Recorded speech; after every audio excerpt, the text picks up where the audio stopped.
নয়ন, আমাকে ক্ষমা করে দাও প্লিজ। আমি আমার ভুল বুঝতে পেরেছি আরো অনেক আগে। প্লিজ আমাকে একবার সুযোগ করে দাও। কথা দিচ্ছি কোনো অভিযোগ করার সুযোগ দিব না তোমায়। তুমি যেভাবে চাও আমি সেভাবেই থাকবো। শুধু একটা বার আমাকে আগের মতো করে ভালোবাসো। তুমি চলে আসার পর থেকে তোমাকে আমি তন্ন তন্ন করে খুঁজেছি পুরো শহরে। তুমি চলে আসার পর বুঝতে পেরেছি আমার জীবন থেকে কি হারিয়ে গিয়েছে। আমি তোমার পায়ে ধরে ক্ষমা চাচ্ছি। তুমি আমাকে একটি বারের জন্য হলো ক্ষমা করে দাও প্লিজ নয়ন। আমি এই ভুল আর দ্বিতীয়বার কখনো করব না, কখনো না।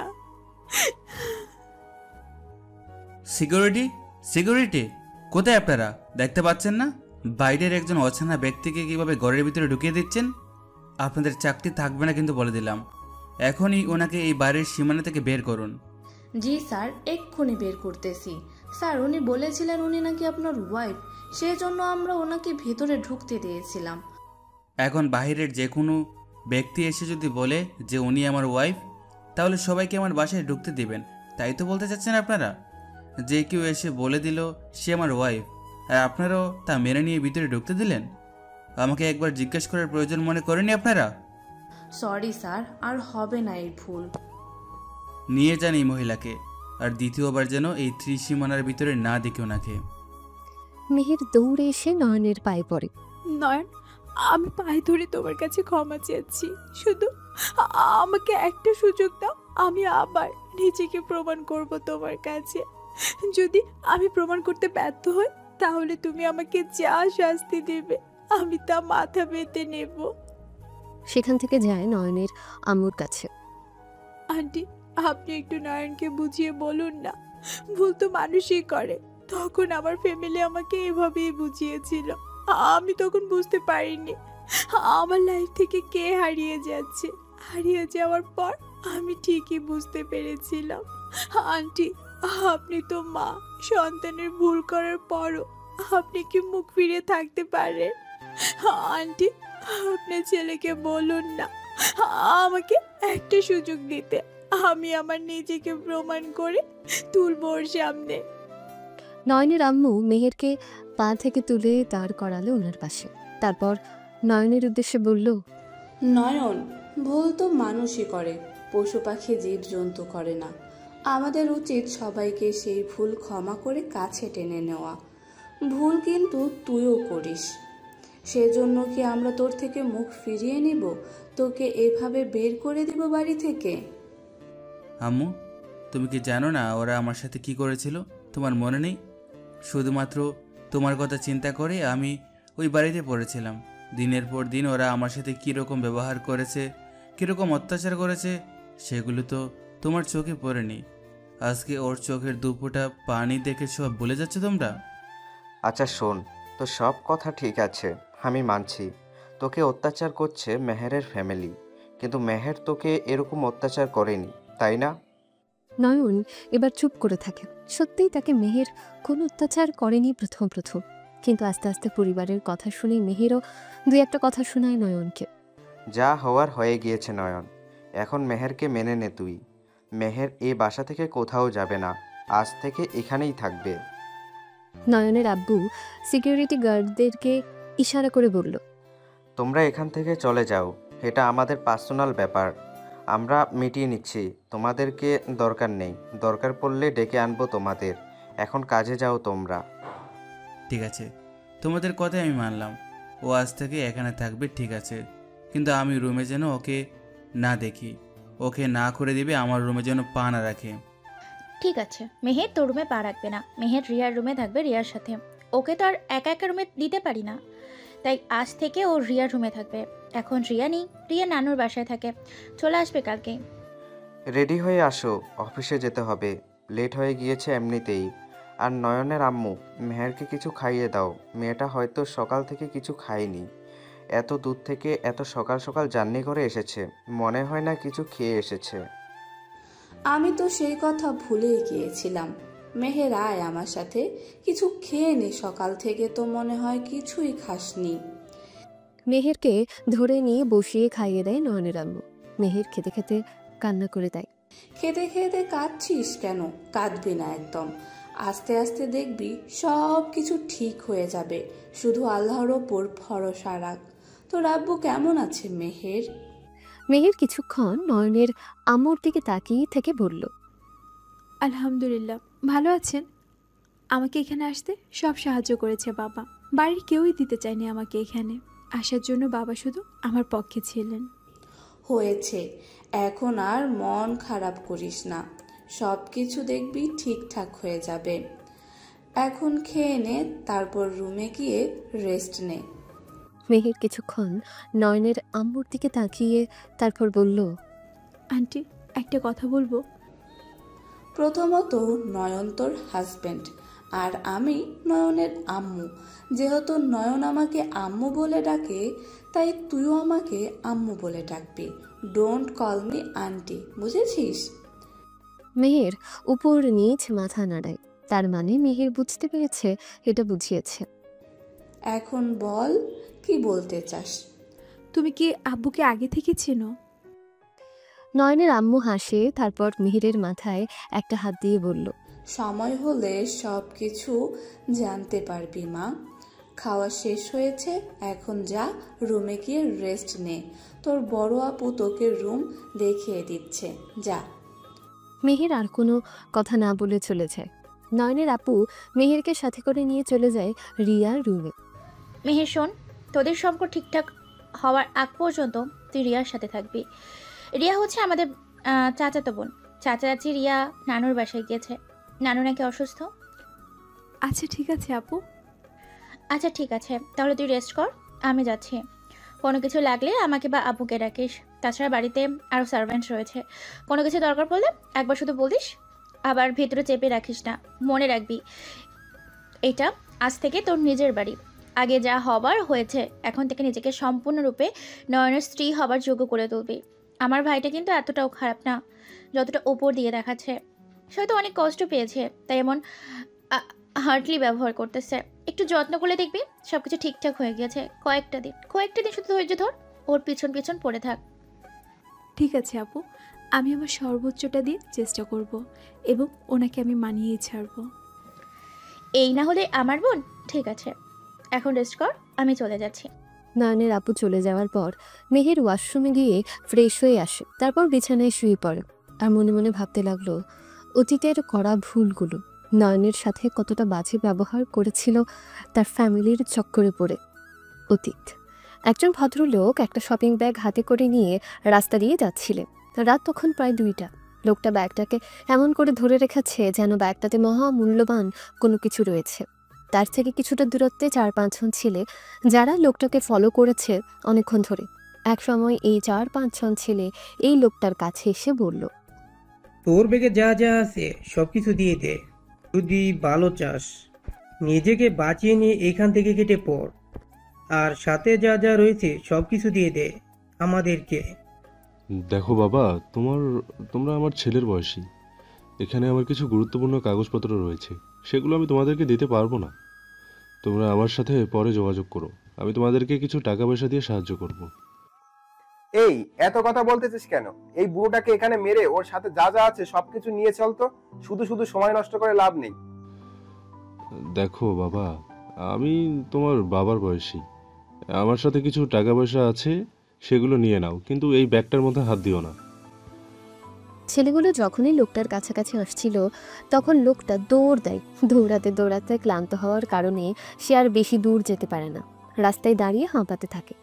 ছেলেগুলো এসে লোকটাকে ধরে ফেলে। 5 জন ছেলের মধ্যে একজন ছেলে বলে ওঠে, শালা বুড়ো বয়সে অনেক এনার্জি রয়েছে, আমাদেরকে এতটুকু দৌড়ালে না পারতি? এটা বলে ছেলেগুলো আর দেরি না করে তাদের সবার হাতে ছুরি চাকু বের করে তারপর আস্তে আস্তে লোকটার দিকে এগোতে থাকে। ঠিক তখনই একটা ছেলে এসে সবাইকে নাকে পেটে মুখে ঘুষি মেরে ফেলে দেয়।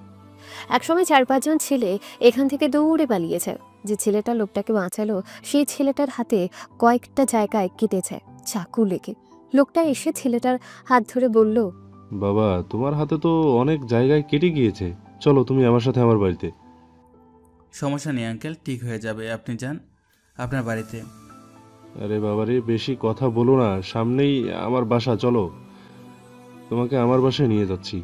আর কোনো কথা বলবে না, চুপচাপ চলো আমার সাথে। আমাকে এত বড় বিপদের হাত থেকে বাঁচালে, তুমি না আসলে যে আর কি হতো। আজকে হয়তো সবকিছু নিয়ে চলে যেত ওরা আমার। আর আঙ্কেল, এত প্যারা নেওয়ার কিছু নেই। আল্লাহ চেয়েছে বলে আপনার সব কিছু বেঁচে গিয়েছে। আল্লাহ না চাইলে ওরা আপনার কিছু করতে পারতো না। আর আল্লাহ কখনো ভালো মানুষের সাথে খারাপ কিছু করেন না। হ্যাঁ রে বাবা, তা ঠিক। তা তুমি কোথায় থাকো? এত রাতে বাইরে কি করতেছিলে? শহরে এত রাতে তো বাইরে বের হয় না মানুষ, ছিনতাইকারীর ভয়ে। আসলে আঙ্কেল, আমি গ্রাম থেকে এসেছি আজকেই। এখানে থাকার মতো কোনো জায়গা নেই। একটা চাকরি খুঁজতে এসেছি এখানে। এখনও থাকার মতো কোনো জায়গা খুঁজে পাইনি। তুমি এত রাতে একা একা ঘুরছিলে, থাকার জায়গা নেই তোমার, তাই তো? আমার সাথে আসো, আজ থেকে তুমি আমার বাসায় থাকবে। আঙ্কেল, আপনার বাসায় সিঙ্গেল ব্যাচেলারদের বাসা ভাড়া দেন নাকি? আসলে এই শহরে কি ওই ব্যাচেলারদের বাসা ভাড়া দিতে চায় না? সব ব্যাচেলার এক হয় না। এটা ওদেরকে কি করে বোঝায়? ওনারা কোনো কথাই শুনতে চান না, আর তার আগেই না করে দেন। আমি ব্যাচেলরদের বাসা ভাড়া দেই না, কিন্তু আমার ছাদের মধ্যে একটা ঘর রয়েছে। সেই ঘরে তোমার অনায়াসে হয়ে যাবে। সেখানে থেকে চাকরি খুঁজতে পারবে তুমি। তা কতটুকু পড়াশোনা করেছো তুমি? অনার্স কমপ্লিট করেছি। এখন একটা চাকরি খুঁজতেছি। দেখি আল্লাহ পাক ভাগ্যের মধ্যে কি রেখেছেন। তুমি তো মোটামুটি ভালো পড়াশোনা করেছো। আমিও দেখি তোমার জন্য কোনো কিছু করতে পারি কিনা। তোমার জন্য কোনো কিছু করতে পারলে সেটা আমারও ভালো লাগবে। তারা দুজন কথা বলতে বলতে চলে আসে লোকটার বাসায়। বাসায় আসার পর লোকটা কলিং বেল দেয়, সাথে সাথে দরজা খুলে দেয়। একটা 17 কি 18 বছরের মেয়ে। মেয়েটা দরজা খুলে তার বাবার দিকে তাকিয়ে বলল, এত দেরি হলো কেন বাবা? রাস্তায় কোনো অসুবিধা হয়নি তো?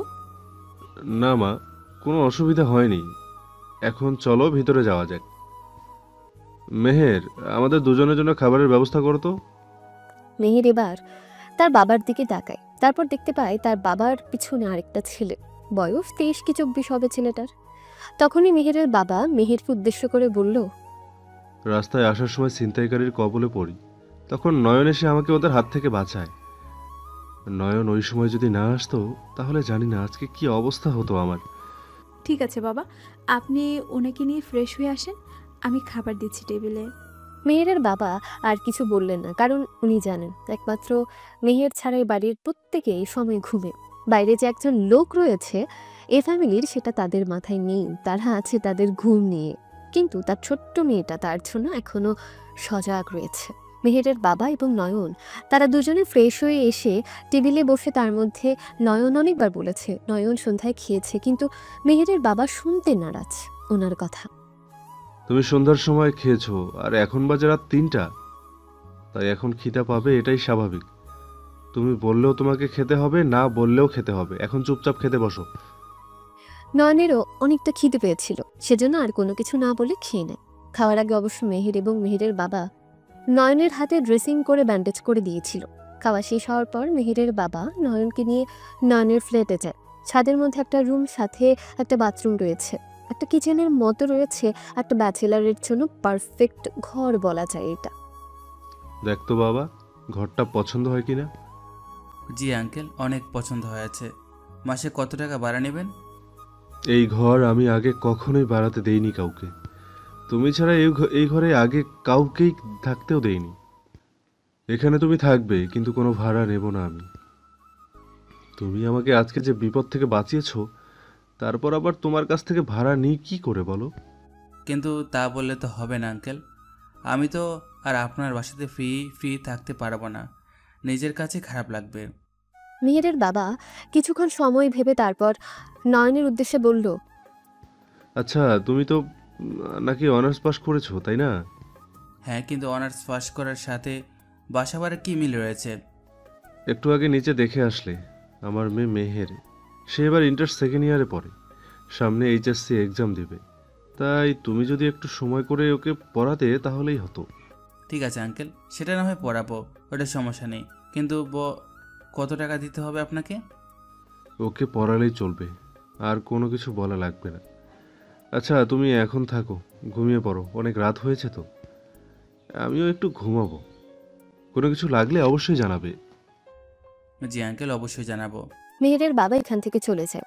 নয়ন গিয়ে বিছানাটা পরিষ্কার করে একটা চাদর বিছিয়ে ঘুমিয়ে পড়ে। কালকে পুরো ঘর পরিষ্কার করবে। এই ঘরটাতে তো মানুষ থাকে না, তাই অনেক ময়লা পড়ে আছে ঘরটাতে। কালকে সবকিছু পরিষ্কার করতে হবে। রাত ৩:৩০ ঘুমাই নয়ন। সকাল ৯টায় তার দরজার মধ্যে কে জানি এসে ধাক্কা দিতে থাকে। একসময় নয়নের ঘুম ভাঙার পর সে গিয়ে দরজা খুলে সামনে তাকিয়ে দেখে মেহের দাঁড়িয়ে আছে। কিছু বলবেন? বাবা, আপনাকে ডেকেছি খেতে যাওয়ার জন্য। বাইরে গিয়ে খেয়ে নেবো, সমস্যা নেই। তুমি আঙ্কেলকে বলে দিও।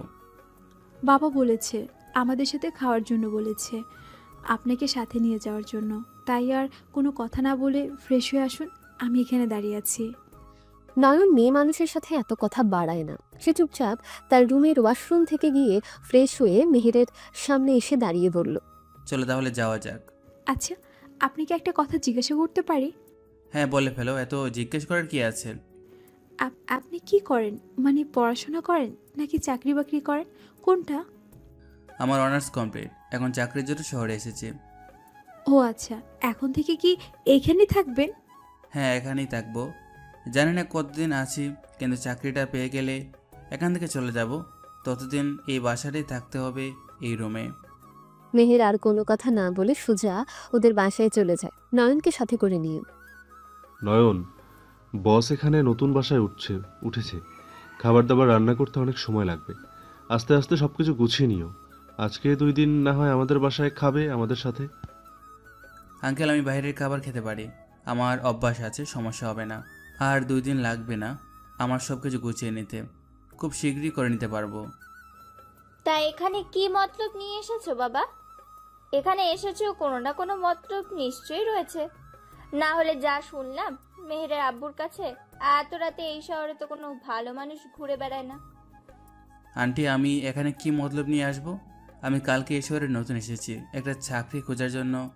তারপর রাস্তায় দেখলাম আঙ্কেল বিপদে পড়লেন, ওনাকে বাঁচিয়েছি, এতটুকুই। তা তুমি কি করো? মানে পড়াশোনা করো নাকি কোনো কাজবাজ করো?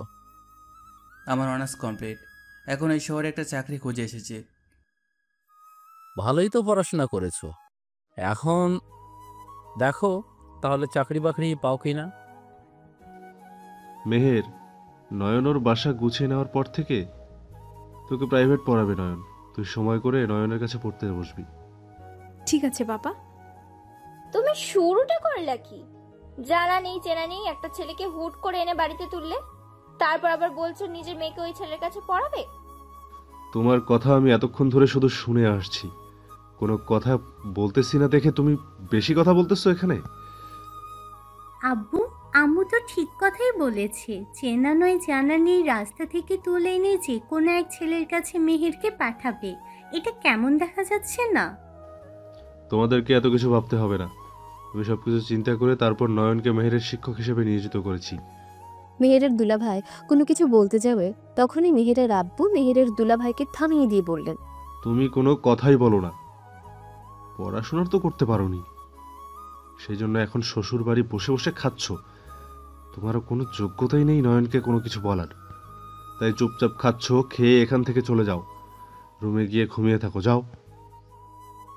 আব্বু, তুমি কিন্তু ওকে অপমান করতেছো। ও আর কয়টা খাবার খায় এই বাড়ির, তাই বলে তুমি ওকে এভাবে অপমান করবে? সে কবে থেকে অপমান করে আসছি, কিন্তু তোর স্বামীর শরীরে লাগে? সে তো গন্ডার চামড়া দিয়ে তৈরি, তার শরীরে কথার আঘাত হয় না। মেহেরের দুলাভাই সেখানে আর বসে না, বসে না থেকে সোজা নিজের রুমে চলে যায়। তার যাওয়ার পরপরই সেখান থেকে মেহেরের আপু চলে যায়। এই ছেলের জন্য আজকে তুমি তোমার মেয়ে এবং মেয়ের জামাইকে অপমান করলে। একটা বাইরের রাস্তা ছেড়ে তোমার কাছে এতটা আপন হয়ে উঠলো। মুখ সামলে কথা বলতেছি। তোমাকে কিছু বলি না দেখে তুমি অনেক বেড়ে গিয়েছো। বাড়ির যত কাজ সব মেহের নিজের হাতে করে। তোমরা 2 মা মেয়ে ওকে একটু সাহায্য করো। মাঝে মধ্যে করলে করো, না করলে শুয়ে থাকো। মেয়েটা একা একা বাড়িতে রান্না করে, কাজের মেয়ের সাথে। কই তোমরা তো একবার রান্নাঘরে ওকে গিয়েও দেখো না। এখন আবার আসছে ওকে নিয়ে এত কিছু ভাবতে। তোমাদেরকে এত কিছু ভাবতে হবে না, আমার মেয়ে আমি নিজেই বুঝে নেব। মেহেরের আম্মু সেখান থেকে চলে যায়। সেই টেবিলে শুধু বসে থাকে নয়ন, মেহের এবং মেহেরের বাবা। বাবা, ওদেরকে এখন এত কিছু না বললেও পারতে, শুধু শুধু ওরা এভাবে খাবার ছেড়ে উঠে চলে গিয়েছে। একটু পর দেখবি পেটে ইঁদুর দৌড়ালে ঠিকই আবার এসে লুকিয়ে লুকিয়ে খাবে। ওদের প্রত্যেকটাকে আমার চেনা আছে। সামনে সামনে ভালো মানুষ, তলে তলে শয়তানি। তোর সামনে পরীক্ষা, তুই এত দিকে মন না দিয়ে শুধু একদম পড়াতেই ফোকাস কর। পরীক্ষাতে ভালো রেজাল্ট করতে হবে। আর নয়নের কাছে পড়তে তোর কোনো অসুবিধা আছে? থাকলে বলতে পারিস, আমি সবাইকে সবার মনের কথা প্রকাশ করার সুযোগ দিই। আমার কোনো অসুবিধা হয়নি বাবা। নয়ন সেখান থেকে উঠে চলে যায়। সেখান থেকে সোজা নিজের রুমে চলে যায়। আর রুমে গিয়ে নিজের ঘরটা ভালোভাবে পরিষ্কার করে। বিকেলের মধ্যে নয়নের সব কিছু একেবারে পারফেক্ট হয়েছে। বিকেলে বাইরে গিয়ে নিজের প্রয়োজনীয় কিছু জিনিসপত্র কিনে আনে।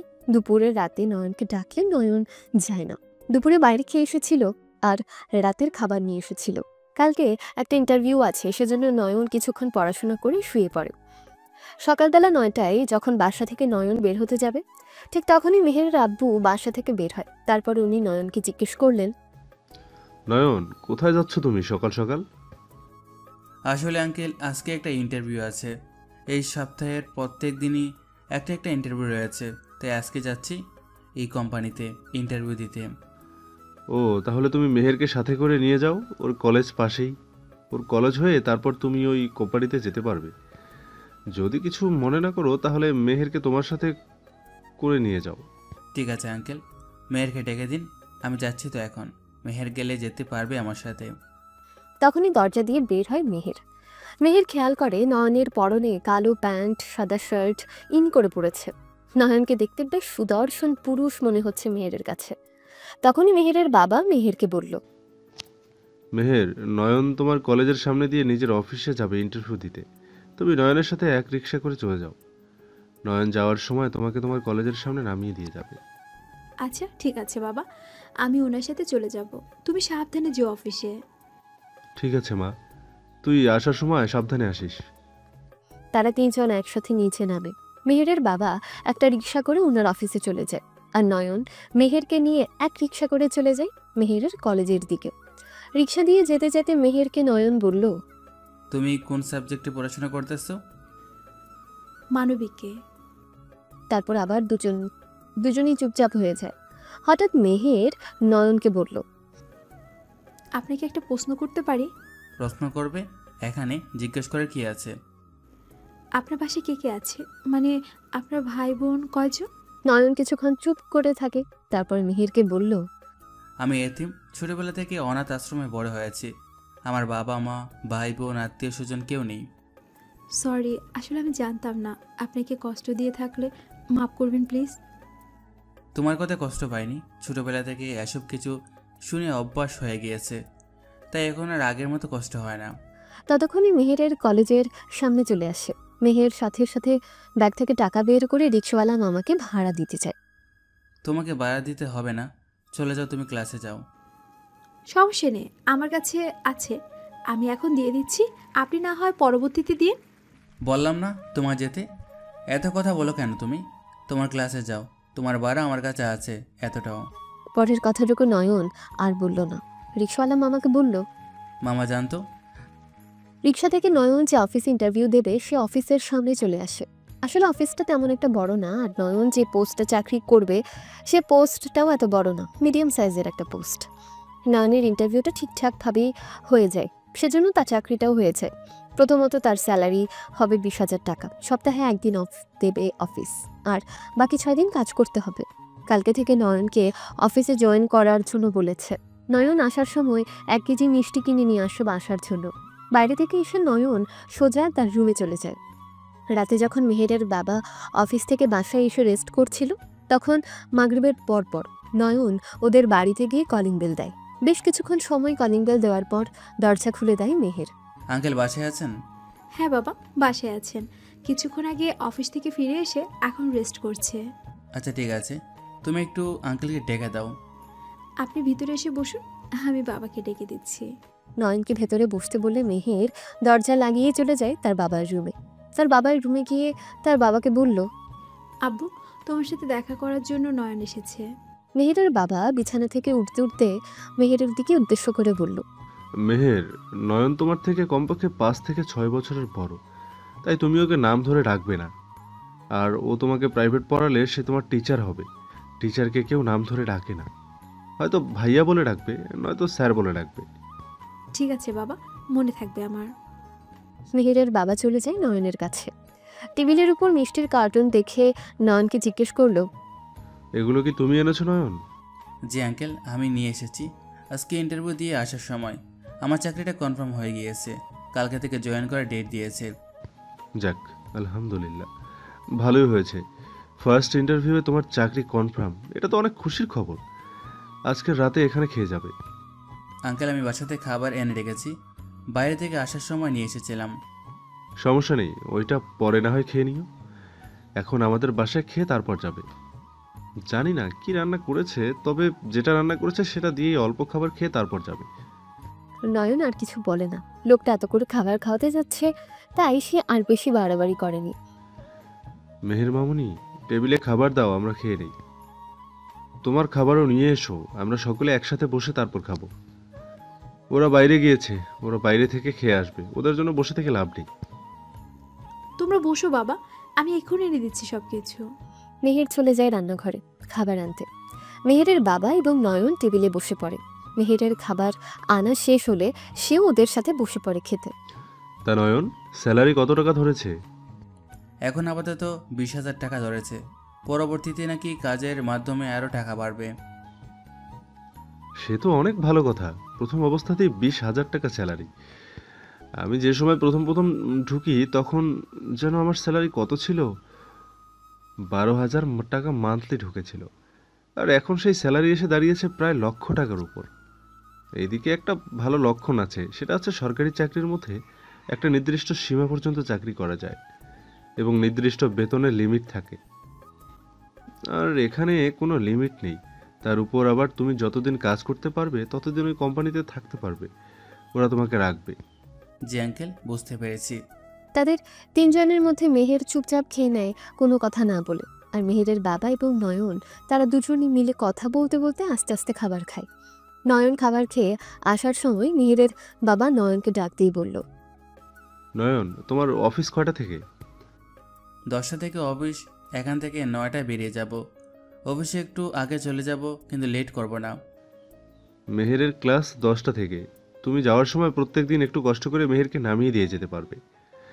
আসার সময় না হয় সে তার বান্ধবীদের সাথে চলে আসতে পারবে। আমার কোনো সমস্যা নেই আঙ্কেল, আমি তো এইদিকে যাব। যদি মেহেরের কোনো সমস্যা না থাকে তাহলে আমার সাথে যেতে পারবে।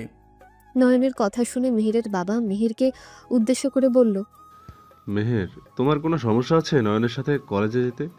দেখো, তুমি তো এখান থেকে একা একা যাও, মাঝে মধ্যে আমাকে গিয়েই নামিয়ে দিয়ে আসতে হয়। রাস্তায় তো কত বখাটে পোলাপান থাকে। এখন নয়ন হচ্ছে আমাদের বাড়ির ছেলে। এখন তুমি যদি নয়নের সাথে যাও তাহলে আমি অনেকটা নিশ্চিন্তে থাকতে পারবো। ঠিক আছে বাবা, আমি ওনার সাথে যেতে পারবো, আমার কোনো সমস্যা নেই। আচ্ছা ঠিক আছে। নয়ন, তুমি তো শুনলেই, মেহের তোমার সামনে বলল ওর কোনো সমস্যা নেই। তাহলে তুমি কাল থেকে যাওয়ার সময় মেহেরকে সাথে নিয়ে যেও। আর নয়ন, তুমি মেহেরকে কবে থেকে প্রাইভেট পড়ানো শুরু করবে? পরীক্ষার আর মাত্র কিছুদিন বাকি আছে। এখন তো ভালো করে পড়াশোনা করতে হবে, না হলে পরীক্ষায় ভালো ফলাফল করতে পারবে না। আঙ্কেল, কালকে থেকে পারবো। আমি অফিস শেষ করে বাসে এসে ফ্রেশ হয়ে মেহেরকে পড়াতে আসবো। ওকে বলবেন যেন রেডি হয়ে থাকে।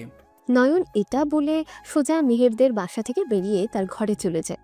আর মেহেরের বাবা মেহেরকে উদ্দেশ্য করে বলল, নয়নের অফিস শেষ হওয়ার পর ও তোমাকে পড়াতে আসবে। তুমি তোমার রুমের রেডি হয়ে ওর জন্য অপেক্ষা করো। দেখো, কিছুদিন নয়নের কাছে পড়াশোনা করে নয়ন কেমন পড়ায়। যদি তোমার কাছে ভালো লাগে ওর পড়ানো, তাহলে না হয় নয়নের কাছে পড়াশোনা করবে, আর নয়তো তোমার জন্য অন্য শিক্ষক দেখতে হবে। ঠিক আছে বাবা, আমি ওনার জন্য রেডি হয়ে অপেক্ষা করব। আচ্ছা ঠিক আছে, এখন রুমে গিয়ে একটু পড়াশোনা করে ঘুমিয়ে পড়ো। সকালবেলা আবার তাড়াতাড়ি উঠে পড়তে বসবে, সকালবেলার পড়া মাথায় থাকে বেশি।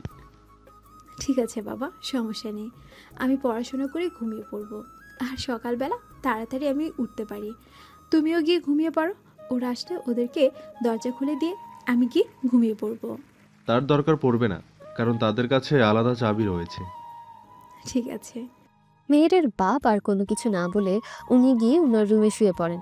মেহের নিজেও একটু পড়াশোনা করার পর ঘুমিয়ে পড়ে। মেহেরের পরিবারের লোকজন রাত কয়টায় বাসায় এসেছে কেউই বলতে পারবে না। তাদের কাছে এক্সট্রা চাবি ছিল বলে কাউকে আর ডাকতে হয়নি। সকালবেলা সবাই একসাথে যখন ব্রেকফাস্ট করছিল তখন বাইরে থেকে কলিং বেল বাজিয়ে ওঠে নয়ন। হয়েছে তোমার? আমি নিচে দাঁড়াচ্ছি, চলে এসো। একটু দাঁড়ান, আমি আসতেছি। আমার সব কিছু ঠিকঠাকই আছে, আমি শুধু ঘর থেকে ব্যাগ নিয়ে আসছি। এটা বলে মেহের দৌড়ে তার রুমে চলে যায়। সে একেবারে সকালবেলা পড়াশোনা করে তৈরি হয়ে তারপর ব্রেকফাস্ট করতে এসেছিল। মেহের দৌড়ে নিজের রুমে গিয়ে তার কলেজ ব্যাগটা নিয়ে তার বাবাকে বলে বেরিয়ে পড়ে। আসার সময় মেহেরের বাবা মেহেরকে বলল, ওই সময় নয়ন কলিং বিল বাজিয়েছিল। আচ্ছা, হ্যাঁ, উনি কলিং বেল বাজিয়েছিল। নয়ন কোথায় আছে? এইখানে নাকি নিচে চলে গিয়েছে? উনি বলেছে উনি নিচে অপেক্ষা করছে তাড়াতাড়ি যাওয়ার জন্য। আচ্ছা ঠিক আছে, সাবধানে যাও তাহলে। কোনো সমস্যা হলে নয়নকে বলবে, আর নয়নকে বলতে না পারলে আমাকে বলবে, মনে থাকে যেন। ঠিক আছে বাবা, মনে থাকবে। এখন আমি আসছি, উনি নিচে দাঁড়িয়ে আছেন, দেরিতে গেলে আবার কি না কি মনে করবে। এটা বলে মেহের বেরিয়ে যায় বাসা থেকে। নিচে গিয়ে দেখে নয়ন বাড়ির গেটের বাইরে দাঁড়িয়ে আছে। মেহের এতটুকু রাস্তা নামতে নামতে দেখতে পায় নয়ন কয়েকবার গাড়ির দিকে তাকাচ্ছে। মেহের নয়নের কাছে গিয়ে নয়নকে জিজ্ঞেস করলো, দেরি করে ফেললাম বেশি? আসলে বাবা জিজ্ঞাসা করেছিল আপনার কথা, সেই জন্য আসতে একটু দেরি হয়ে গিয়েছে। ও সমস্যা নেই, দেরি হয়নি। আমি এমনিতেই ঘুরে দেখতেছিলাম, তুমি চিন্তা করো না। তোমার সব কিছু ওকে, কমপ্লিট। রিক্সা ডাকবো এখন? হ্যাঁ ডাকুন, আমার সব কিছু ওকে। আরেকটু সময় অপেক্ষা করার পর একটা রিক্সা দেখতে পায়। তখনই নয়ন রিক্সাওয়ালা মামাকে ডেকে দুজন উঠে বসে। তারপর নয়ন মেহেরকে মেহেরের কলেজের সামনে নামিয়ে দিয়ে তার অফিসে চলে যায়। নয়নের যেহেতু আজকে অফিসের প্রথম দিন, তাই সকলের সাথে নয়নকে মিট করিয়ে দেয় নয়নের বস। সকলের সাথে পরিচিত হয়ে ভালোই লাগলো নয়নের। তাদের মধ্যে একটা ছেলে, নিহাল নামের ছেলেটা নয়নের চেয়ে কিছুটা বড় হবে। নয়ন, কাজ করতে কোনো সমস্যা হচ্ছে না তো? যদি কোনো সমস্যা হয় তাহলে নির্দ্বিধায় আমাকে বলবে, আমি যতটুকু পারি তোকে সাহায্য করব। ধন্যবাদ আপনাকে এতটা সাহস জোগানোর জন্য। আরে ভাই, আমি তোর চেয়ে কিছুটা বড় হব বয়সে, সেই জন্য তুই আমাকে আপনি বলে বুড়ো বানিয়ে দিবি? আরে না ভাই, আমি আসলে সেই মাইন্ডে কথা আপনাকে বলিনি, সরি ভাই। কোনো কথা শুনতে চাই না, আজ থেকে আমরা ফ্রেন্ড। বন্ধুত্বের মাঝে কোনো আপনি তুমি হবে না, শুধু তুই। কিন্তু নয়নকে কিছু বলতে না দিয়ে নিহাল আবার বলে উঠল, এইখানে আবার কিন্তু কিসের? কোনো কিন্তু কিন্তু হবে না, আজ থেকে তুই করে বলবি, আমিও বলবো। ঠিক আছে, সমস্যা নেই। আচ্ছা ঠিক আছে, তাহলে তুই কাজ কর, আমি আমার কাজে যাচ্ছি, পরে আবার কথা হবে ছুটির সময়। আজকে প্রথম দিন অফিস করে নিহালের মতো বন্ধু পেয়ে নয়নের অনেকটাই ভালো লেগেছে। নয়ন যতটা প্যারা মনে করেছিল, চাকরিতে ততটা প্যারা নেই। নয়ন বাসায় আসে সন্ধে 6:30টায়। বাসায় এসে ফ্রেশ হয়ে একটু রেস্ট নিয়ে 7টার সময় মেহেরের বাসায় কলিং বেল দেয়। তখন মেহেরের বাবা এসে দরজা খুলে দেন। ও নয়ন, তুমি এসেছো? গিয়ে দেখো, মেহের হয়তো তোমার জন্য অপেক্ষা করতেছে মেহেরের রুমে। ওই যে ওইটা মেহেরের রুম, তুমি যাও। নয়ন আর কোনো কিছু না বলে মেহেরের রুমের সামনে গিয়ে দাঁড়ায়। দরজায় 2টা টোকা দেয়। তখন মেহের বলে ওঠে, কে ওখানে? আমি নয়ন, ভিতরে আসবো? ও আপনি? আসুন আসুন, এখানে বলার কি আছে? আপনার এখানে আসার কোনো অনুমতি লাগবে না। অনুমতি লাগবে না? কিন্তু না বলে একটা মেয়ের ঘরে তো এমনি এমনি ঢোকা যায় না, তাই না? প্রাইভেসি বলে তো একটা কথা আছে, যে কারোর ক্ষেত্রেই। তা ঠিক। আচ্ছা, এখন আর কোনো কিছু না বলে বই খোলো। তারপর মেহের বই খুলে নয়ন মেহেরকে সবগুলো সাবজেক্টে ভালো করে বুঝিয়ে দিয়ে মেহেরকে আবার জিজ্ঞেস করলো, মেহের, আমি যে যে সাবজেক্টগুলো তোমাকে বুঝিয়ে দিলাম সবগুলো ভালো করে বুঝতে পেরেছো তো? না বুঝলে বলতে পারো, আবার আমি বুঝিয়ে দেব। সমস্যা নেই, বুঝতে পেরেছি। আপনি কি এই সাবজেক্ট নিয়ে পড়াশোনা করেছিলেন? না, আমি এই সাবজেক্ট নিয়ে পড়াশোনা করিনি। তাহলে আপনি এই সাবজেক্ট এত ভালো করে কিভাবে পড়ালেন? এই সাবজেক্টের টিচাররাও তো এত ভালো করে পড়াতে পারে না যতটা আপনি পড়িয়েছেন। আমি অন্য বিষয় নিয়ে পড়াশোনা করলেও মানবিক সাবজেক্টে এটা নিয়ে আমার অনেকই কৌতূহল ছিল, সেজন্য ওই সাবজেক্টের পাশাপাশি মানবিক সাবজেক্টটাও আমি জেনে নিয়েছিলাম। আসলে মানবিকের ক্ষেত্রে আমার অনেকটা আগ্রহ ছিল এসব কিছু জানার বোঝার। আমি তো মানবিক নিয়ে হিমশিম খাচ্ছি। আর আপনি নিজের সাবজেক্ট শেষ করে আবার অন্য বিষয় নিয়ে পড়াশোনা করেছেন। এই জন্যই বলি, আল্লাহ সবার মাথার ব্রেন এক বানায়নি। এটা বলবে না মেহের, আল্লাহ সবার মাথার ব্রেন একরকম করে বানিয়েছেন। কেউ এটাকে যত্ন করে আগলে নিচ্ছে, আবার কেউ এটাকে খারাপ কাজে ব্যবহার করতেছে। দেখো, একটা চারা গাছকে যদি তুমি যত্ন করো, প্রত্যেক দিন পানি দাও, কীটনাশক দাও, তাহলে গাছটি দেখবে তাড়াতাড়ি বড় হয়ে যাচ্ছে। আর যদি তুমি এর কোনো কিছুই না করো, তাহলে দেখবে গাছটি আস্তে আস্তে বড় হবে, কিন্তু গাছটি মরে যাওয়ার সম্ভাবনা রয়েছে। তেমনি মানুষের ব্রেন মানুষ পড়াশোনায় কাজে লাগায়, আবার কেউ লাগায় না। জি স্যার, বুঝতে পেরেছি। এতদিন তাহলে আমার অনেক ভুল ধারণা ছিল। আজকে আপনার কথা শুনে আমার সমস্ত ভুল ধারণা চলে গিয়েছে। আচ্ছা, আমি এতক্ষণ যা বুঝিয়েছি সব কিছু বুঝতে পেরেছো তো? যদি কোনো কিছু বুঝে না থাকো তাহলে নির্দ্বিধায় আমাকে বলবে। পড়াশোনা নিয়ে কোনো লজ্জা নেই। তুমি একটা বিষয় বুঝতে নাই পারো, তাই বলে তুমি যদি স্যারকে জিজ্ঞেস না করো, তাহলে কিন্তু এটা তোমার অনেক বড় বোকামি। বুঝতে পেরেছি স্যার, আমি যেটা না বুঝবো সেটা আপনার কাছে অবশ্যই জিজ্ঞাসা করব। আজকে মোটামুটি সব কিছু বুঝে নিয়েছি। রাত্রে পড়াশোনার পর বুঝতে পারবো কোনটা ভালোভাবে আয়ত্তে আসেনি। সেটাই না হয় কালকে দেখাবো আপনাকে। ওকে, ঠিক আছে, তাহলে আমি এখন আসি। আসি মানে? বাবা বলেছে আপনাকে খেয়ে যেতে। আজকে না, অন্যদিন। আজকে বাড়িতে খাবার এনে রেখেছি, সেগুলো নষ্ট হয়ে যাবে যদি এখন না খাই। কিন্তু বাবা তো বলে গিয়েছে আপনাকে খাইয়ে তারপর ছাড়ার জন্য। বাবা এসে যদি আমাকে বকে তাহলে? কিছু বলবে না, আমার কথা বলো তাহলেই হবে। নয়ন এটা বলে সেখান থেকে চলে যায় নিজের রুমে। নয়ন যাওয়ার পর মেহের তার টেবিলে থেকে সব বই খাতাগুলো গুছিয়ে খাবার খেয়ে এসে আবার পড়তে বসে। এভাবে দিনের পর দিন চলতে থাকে। তার মধ্যে কেটে গিয়েছে দীর্ঘ 2টি মাস। এই 2টি মাসে মেহের একটা জিনিস উপলব্ধি করেছে। নয়ন যখন মেহেরের পাশাপাশি থাকে তখন মেহেরের মনটা এমনিতেই আনন্দ পায়। যখন নয়ন মেহেরের থেকে দূরে থাকে তখন মেহেরের প্রচণ্ড মন খারাপ হয়। একবার তো নয়নদের কোম্পানি থেকে চট্টগ্রাম থেকে নয়নকে ঢাকা পাঠানো হয় 1 সপ্তাহের জন্য। তখন তো মেহেরের প্রচণ্ড মন খারাপ হয় নয়নের জন্য। নয়ন আজকে মেহেরকে পড়ানোর সময় জিজ্ঞেস করলো, মেহের, তোমার রুমে ওই যে ওই মেয়ে, ওনাকে তো তোমাদের বাসায় দেখিনি আগে কখনো, বা এখনও দেখি না। মেহের কিছুক্ষণ সময় চুপ থেকে বলল, উনি আমার ফুপি হয়। ফুপি নাকি কোন ছেলের সাথে পালিয়ে গিয়েছিল। তখন থেকে আমাদের পরিবারের সঙ্গে আর কোনো যোগাযোগ নেই। দাদা আর বাবা মিলে ফুপিকে আমাদের বাড়িতে আসতে না করে। আজ পর্যন্ত বাবা আমাদের বাড়িতে ফুপির নাম নিতে দেয় না। জানি না আমাদের ফুপি বেঁচে আছে কিনা। এই বাড়িতে ফুপির কথা উঠলে বাবা প্রচণ্ড রেগে যায়। ও আচ্ছা, আমি বুঝতে পারিনি। আচ্ছা, এখন এসব বাদ দাও, পড়তে বসো, পড়াশোনার দিকে মনোযোগ দাও। নয়ন মেহেরকে পড়ানো শেষ করে যখন বেরিয়ে যাবে তখন মেহেরের বাবা নয়নকে ডাক দেয়, নয়ন, এদিকে আসো, আজকে আমার সাথে খেয়ে তারপর বাসায় যাবে। নয়ন এসে মেহেরের বাবার পাশে দাঁড়ায়। তারপর মেহেরের বাবাকে উদ্দেশ্য করে বলে, আঙ্কেল, আজকে আমার পেট ভরা। বাইরে থেকে বিকালবেলা নিহালের সাথে খেয়ে এসেছিলাম। এখন কিছু না খেলেও চলবে। আরে সমস্যা নেই, এখন একটু খেয়ে নাও, রাতে তো না হয় খিদে পাবে।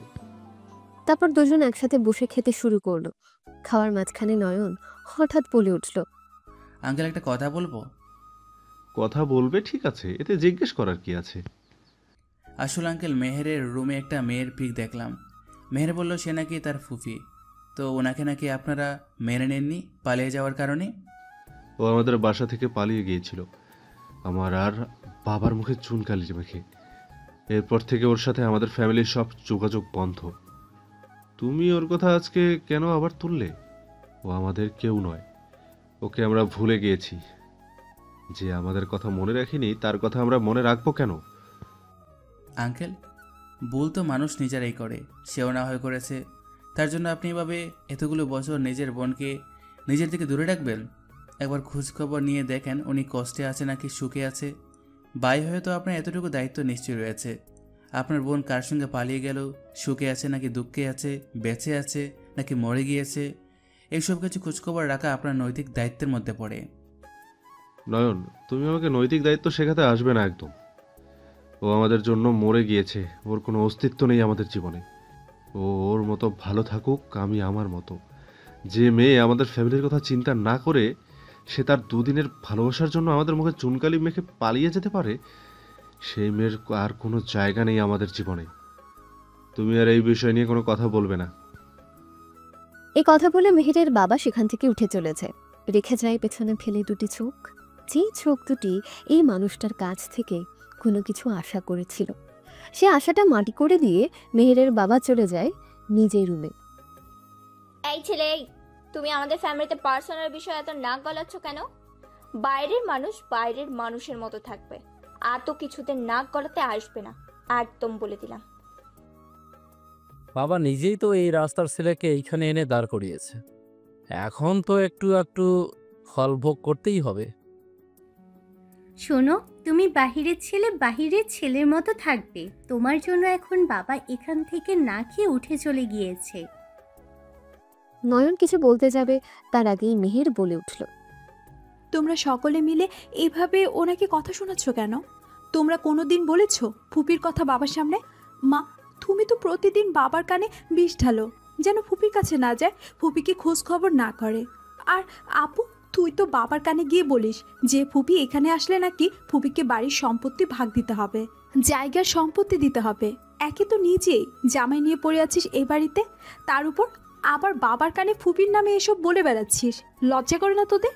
মানুষটা এখন কেমন আছে, কোথায় আছে, বেঁচে আছে নাকি মারা গিয়েছে, তোদের সেই খবর রয়েছে? তোরা মানুষ না।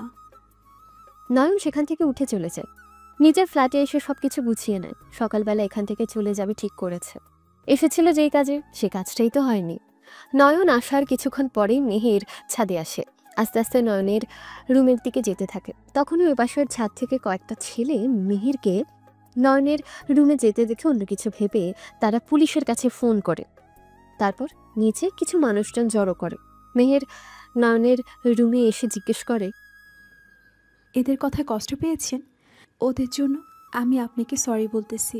আসলে ওরা এরকমই, কোনো কিছু না ভেবে মানুষকে যা তা বলে বেড়ায়। আরে সমস্যা নেই, তুমি কেন সরি বলবে? আমারই উচিত হয়নি বাইরের মানুষ হয়ে তোমাদের পার্সোনাল বিষয়ে নাক গলানোর। মেহের যখন কিছুটা সামনে আসবে ঠিক তখনই পাপোশের মধ্যে পিছলে নয়নের উপর এসে পড়ে এবং সাথে সাথে নয়ন আর মেহের খাটে পড়েছে। নয়ন নিচে পড়ে যায় এবং মেহের নয়নের উপরে পড়ে। ঠিক তখনই তাদের ঘরের দরজা খুলে কয়েকজন মানুষ হুমড়ি খেয়ে ঢোকে। তাদের সাথে মেহেরের বাবাও ছিল এবং দুলাভাই। মেহের তাড়াতাড়ি করে নয়নের উপর থেকে উঠে দাঁড়িয়ে তার বাবাকে বলল, বাবা, তোমরা যা ভাবছো সেরকম কিছুই না। আমি শুধু স্যারকে সরি বলতে চেয়েছিলাম পরিবারের জন্য। আহ, তুমি আর কি বলবে মেহের? যা দেখার আমরা তো চোখের সামনেই দেখলাম, তাই না? সবাই আপনারা কি ভুল দেখলেন? তাদের মধ্যে একজন ছেলে বলে উঠল, আপনাদের মেয়ে এখন ছাদে উঠে ওই ছেলের ঘরে আসছিল, তখন আমার সন্দেহ হয়। তাই আমরা কয়েকজন মিলে পুলিশকে কল করে এলাকার লোকজন জড়ো করে নিয়ে এসেছি। আর সবকিছু তো আপনাদের সামনেই। এখন আপনারা ঠিক করুন কি করবেন। আঙ্কেল, আপনারা যেরকম ভাবছেন সেরকম কিছুই না। মেহের পা পিছলে পড়ে যায় বিছানায়, তার বাইরে আর কোনো কিছু না। মেহেরের আব্বু নয়নকে ডাক দিয়ে পাশে নিয়ে বলল, নয়ন, আমি তোমাকে বিশ্বাস করি, সাথে আমার মেয়েকেও। আমার বিশ্বাস তোমরা এরকম কোনো কিছুই করোনি, কিন্তু এখন এইসব এলাকার মানুষকে বোঝানো যাবে না। তুমি আমার মেয়েটাকে বিয়ে করে নিজেদের মান সম্মান বাঁচাও, আমারটাও বাঁচাও। আমি তোমার কাছে হাত জোর করছি বাবা। নয়ন কি করবে বুঝতে পারছে না। সে তো এসব কোনো কিছুর মধ্যেই ছিল না, তাহলে কি থেকে কি হয়ে গেল? বেশ কিছুক্ষণ পর একজন দাড়িওয়ালা ব্যক্তিকে দেখতে পায় নয়ন। সেই লোকটা আসার পর মানুষ বলা বলি করছে, কাজেই চলে এসেছে, এখন ওদেরকে বসিয়ে দাও। মেহেরের বাবা মেহেরের মাথায় হাত বুলিয়ে দিয়ে বলল, মেহের মা, নয়নকে বিয়ে করে নাও, নয়ন তোমাকে ভালো রাখবে। আমার বিশ্বাস তোমরা কোনো কিছুই করনি যাতে আমার মান সম্মান যাবে, সাথে তোমাদেরও। কিন্তু এখন সেইগুলো পাড়ার মানুষকে বোঝানো সম্ভব নয়। ওরা বুঝবে না, ওদের কাজই মানুষকে বিব্রত করা। তার চেয়ে বরং ওদেরকে আর সুযোগ না দিয়ে বিয়েটা করে ফেলো মা। আমি তোমার সাথে আছি, বাবাকে বিশ্বাস করো তো? মেহের কান্না করে বলল, বাবা, বিশ্বাস করো, আমি সত্যি এমন কিছু করিনি যাতে তোমার মান সম্মান নষ্ট হবে। তুমি চলে যাওয়ার পর মা, আপু, দুলাভাই সকলে মিলে স্যারকে অনেক কথা শুনিয়েছে। সেজন্য আমি স্যারকে সরি বলতে এসেছিলাম। ওনার কাছে যাওয়ার সময় ওই পাপোশের মধ্যে পা পিছলে ওনার উপরে পড়ি, আর উনি ব্যালেন্স হারাতে না পেরে খাটে পড়ে যায়। ঠিক তখনই ওরা ঘরে আসে। এর বেশি আর আমাদের মধ্যে কোনো কিছু হয়নি বাবা, বিশ্বাস করো। হ্যাঁ বিশ্বাস করি মা, আমাকেও তুমি বিশ্বাস করে বিয়েটা করে নাও। আমার বিশ্বাস নয়ন তোমাকে ভালো রাখবে। ঠিক তখনই মেহেরের মা এসে বলল, এই ছেলের সাথে আমার মেয়ের বিয়ে দিব না।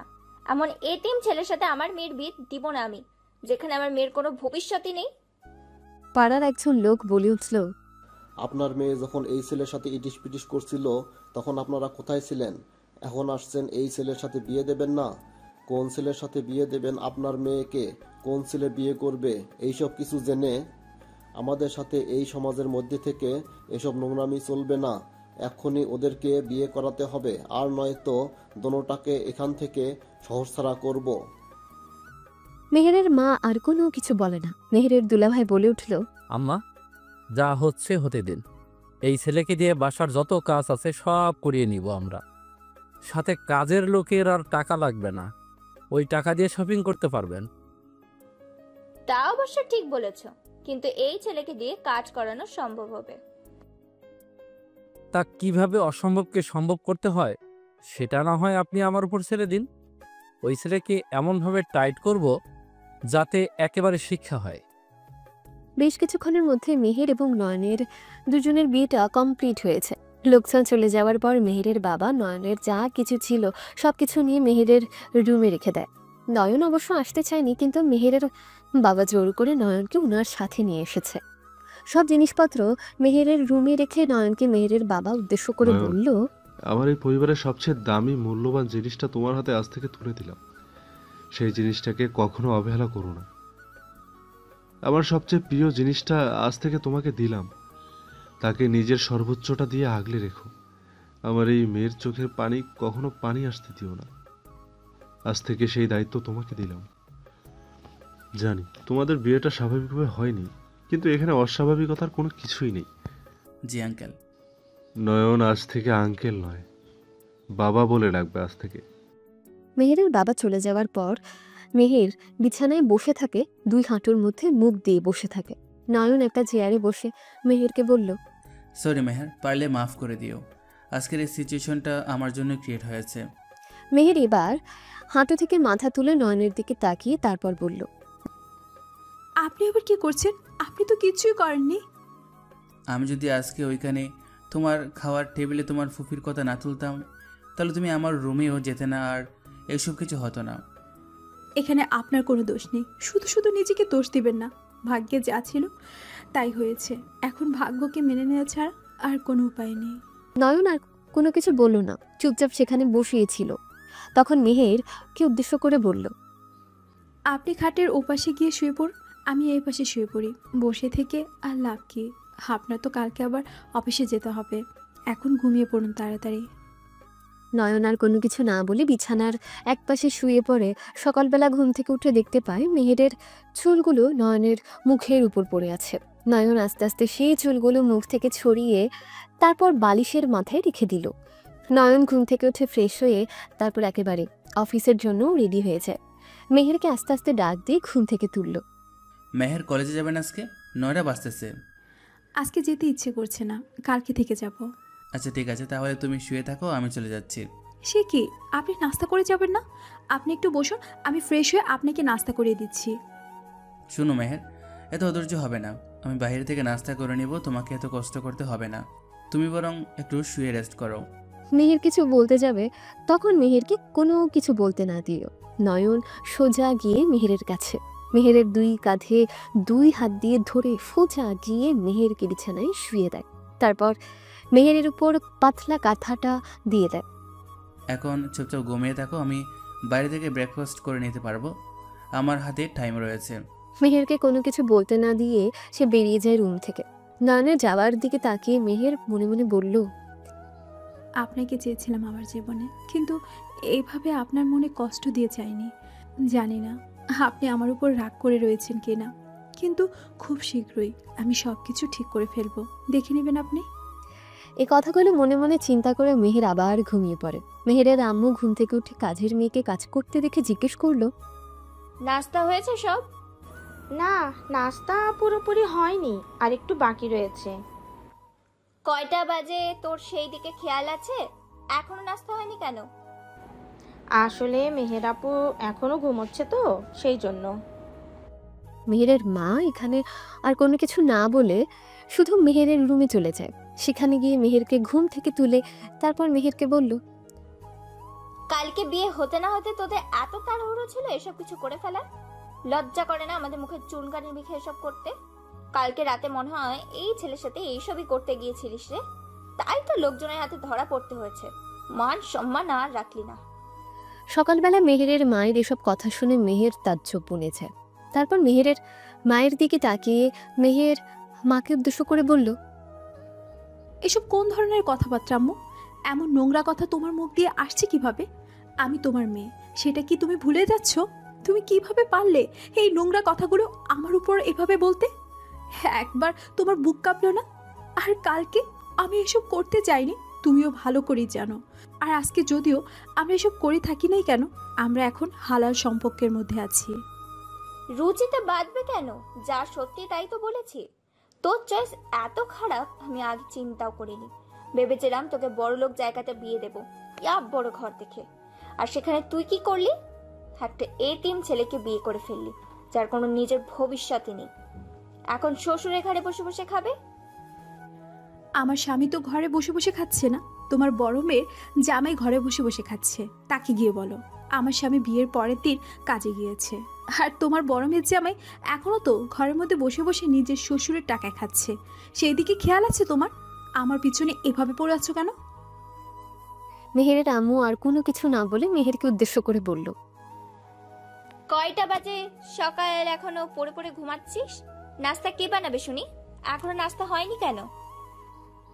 ও তাহলে কাহিনী এইটাই? প্রথমে বলে দিলেই তো হতো। তোমাদের জন্য নাস্তা ব্যবস্থা করতে হবে। বাড়িতে কাজের মেয়ে রয়েছে, তার সাথে সব সময় আমি কেন কাজ করব? তোমার বড় মেয়েকে বলো আজ থেকে ওর সাথে কাজ করতে। এতদিন তোমাদেরকে কোনো কিচ্ছু বলিনি, আজকে তোমাদের আসল রূপটা সামনে নিয়ে আসলাম। মেহেরের আম্মু আর কোনো কিছু না বলে সেখান থেকে চলে যায়। আম্মা, মন খারাপ নাকি? এভাবে মুখ গোমরা করে বসে আছেন কেন? জামাই বুদ্ধি দাও তো, কিভাবে ওদের দুজনকে আলাদা করা যায়। মেহেরের দুলাভাইও কিছুক্ষণ চিন্তা করে তারপর মেহেরের আম্মুকে বলল, নয়নের অফিসের কোনো মেয়ে কলিগ দ্বারা কাজ করতে হবে, আর বাড়িতে আপনাদের অত্যাচার করতে হবে, তাতেই হয়ে যাবে। বাড়িতে না হয় আপনারা করুন, আর বাইরেটা আমি দেখে নিচ্ছি। ঠিক আছে, জামাই যা করার তাড়াতাড়ি করো। এই ছোট লোককে আমার আর সহ্য হচ্ছে না। আমি খেয়ে এখনই বের হচ্ছি। ওদের বিয়ের 15 দিনও দেখবেন টিকতে পারবে না। মেহেরের দুলাভাই খেয়ে বেরিয়ে পড়ে নয়নের অফিসের উদ্দেশ্যে। সেখানে গিয়ে নয়নের অফিসের একটা কলিগ মেয়েকে কিছু টাকা দিয়ে মেয়েটাকে বলে নয়নের সাথে ক্লোজলি দাঁড়াতে।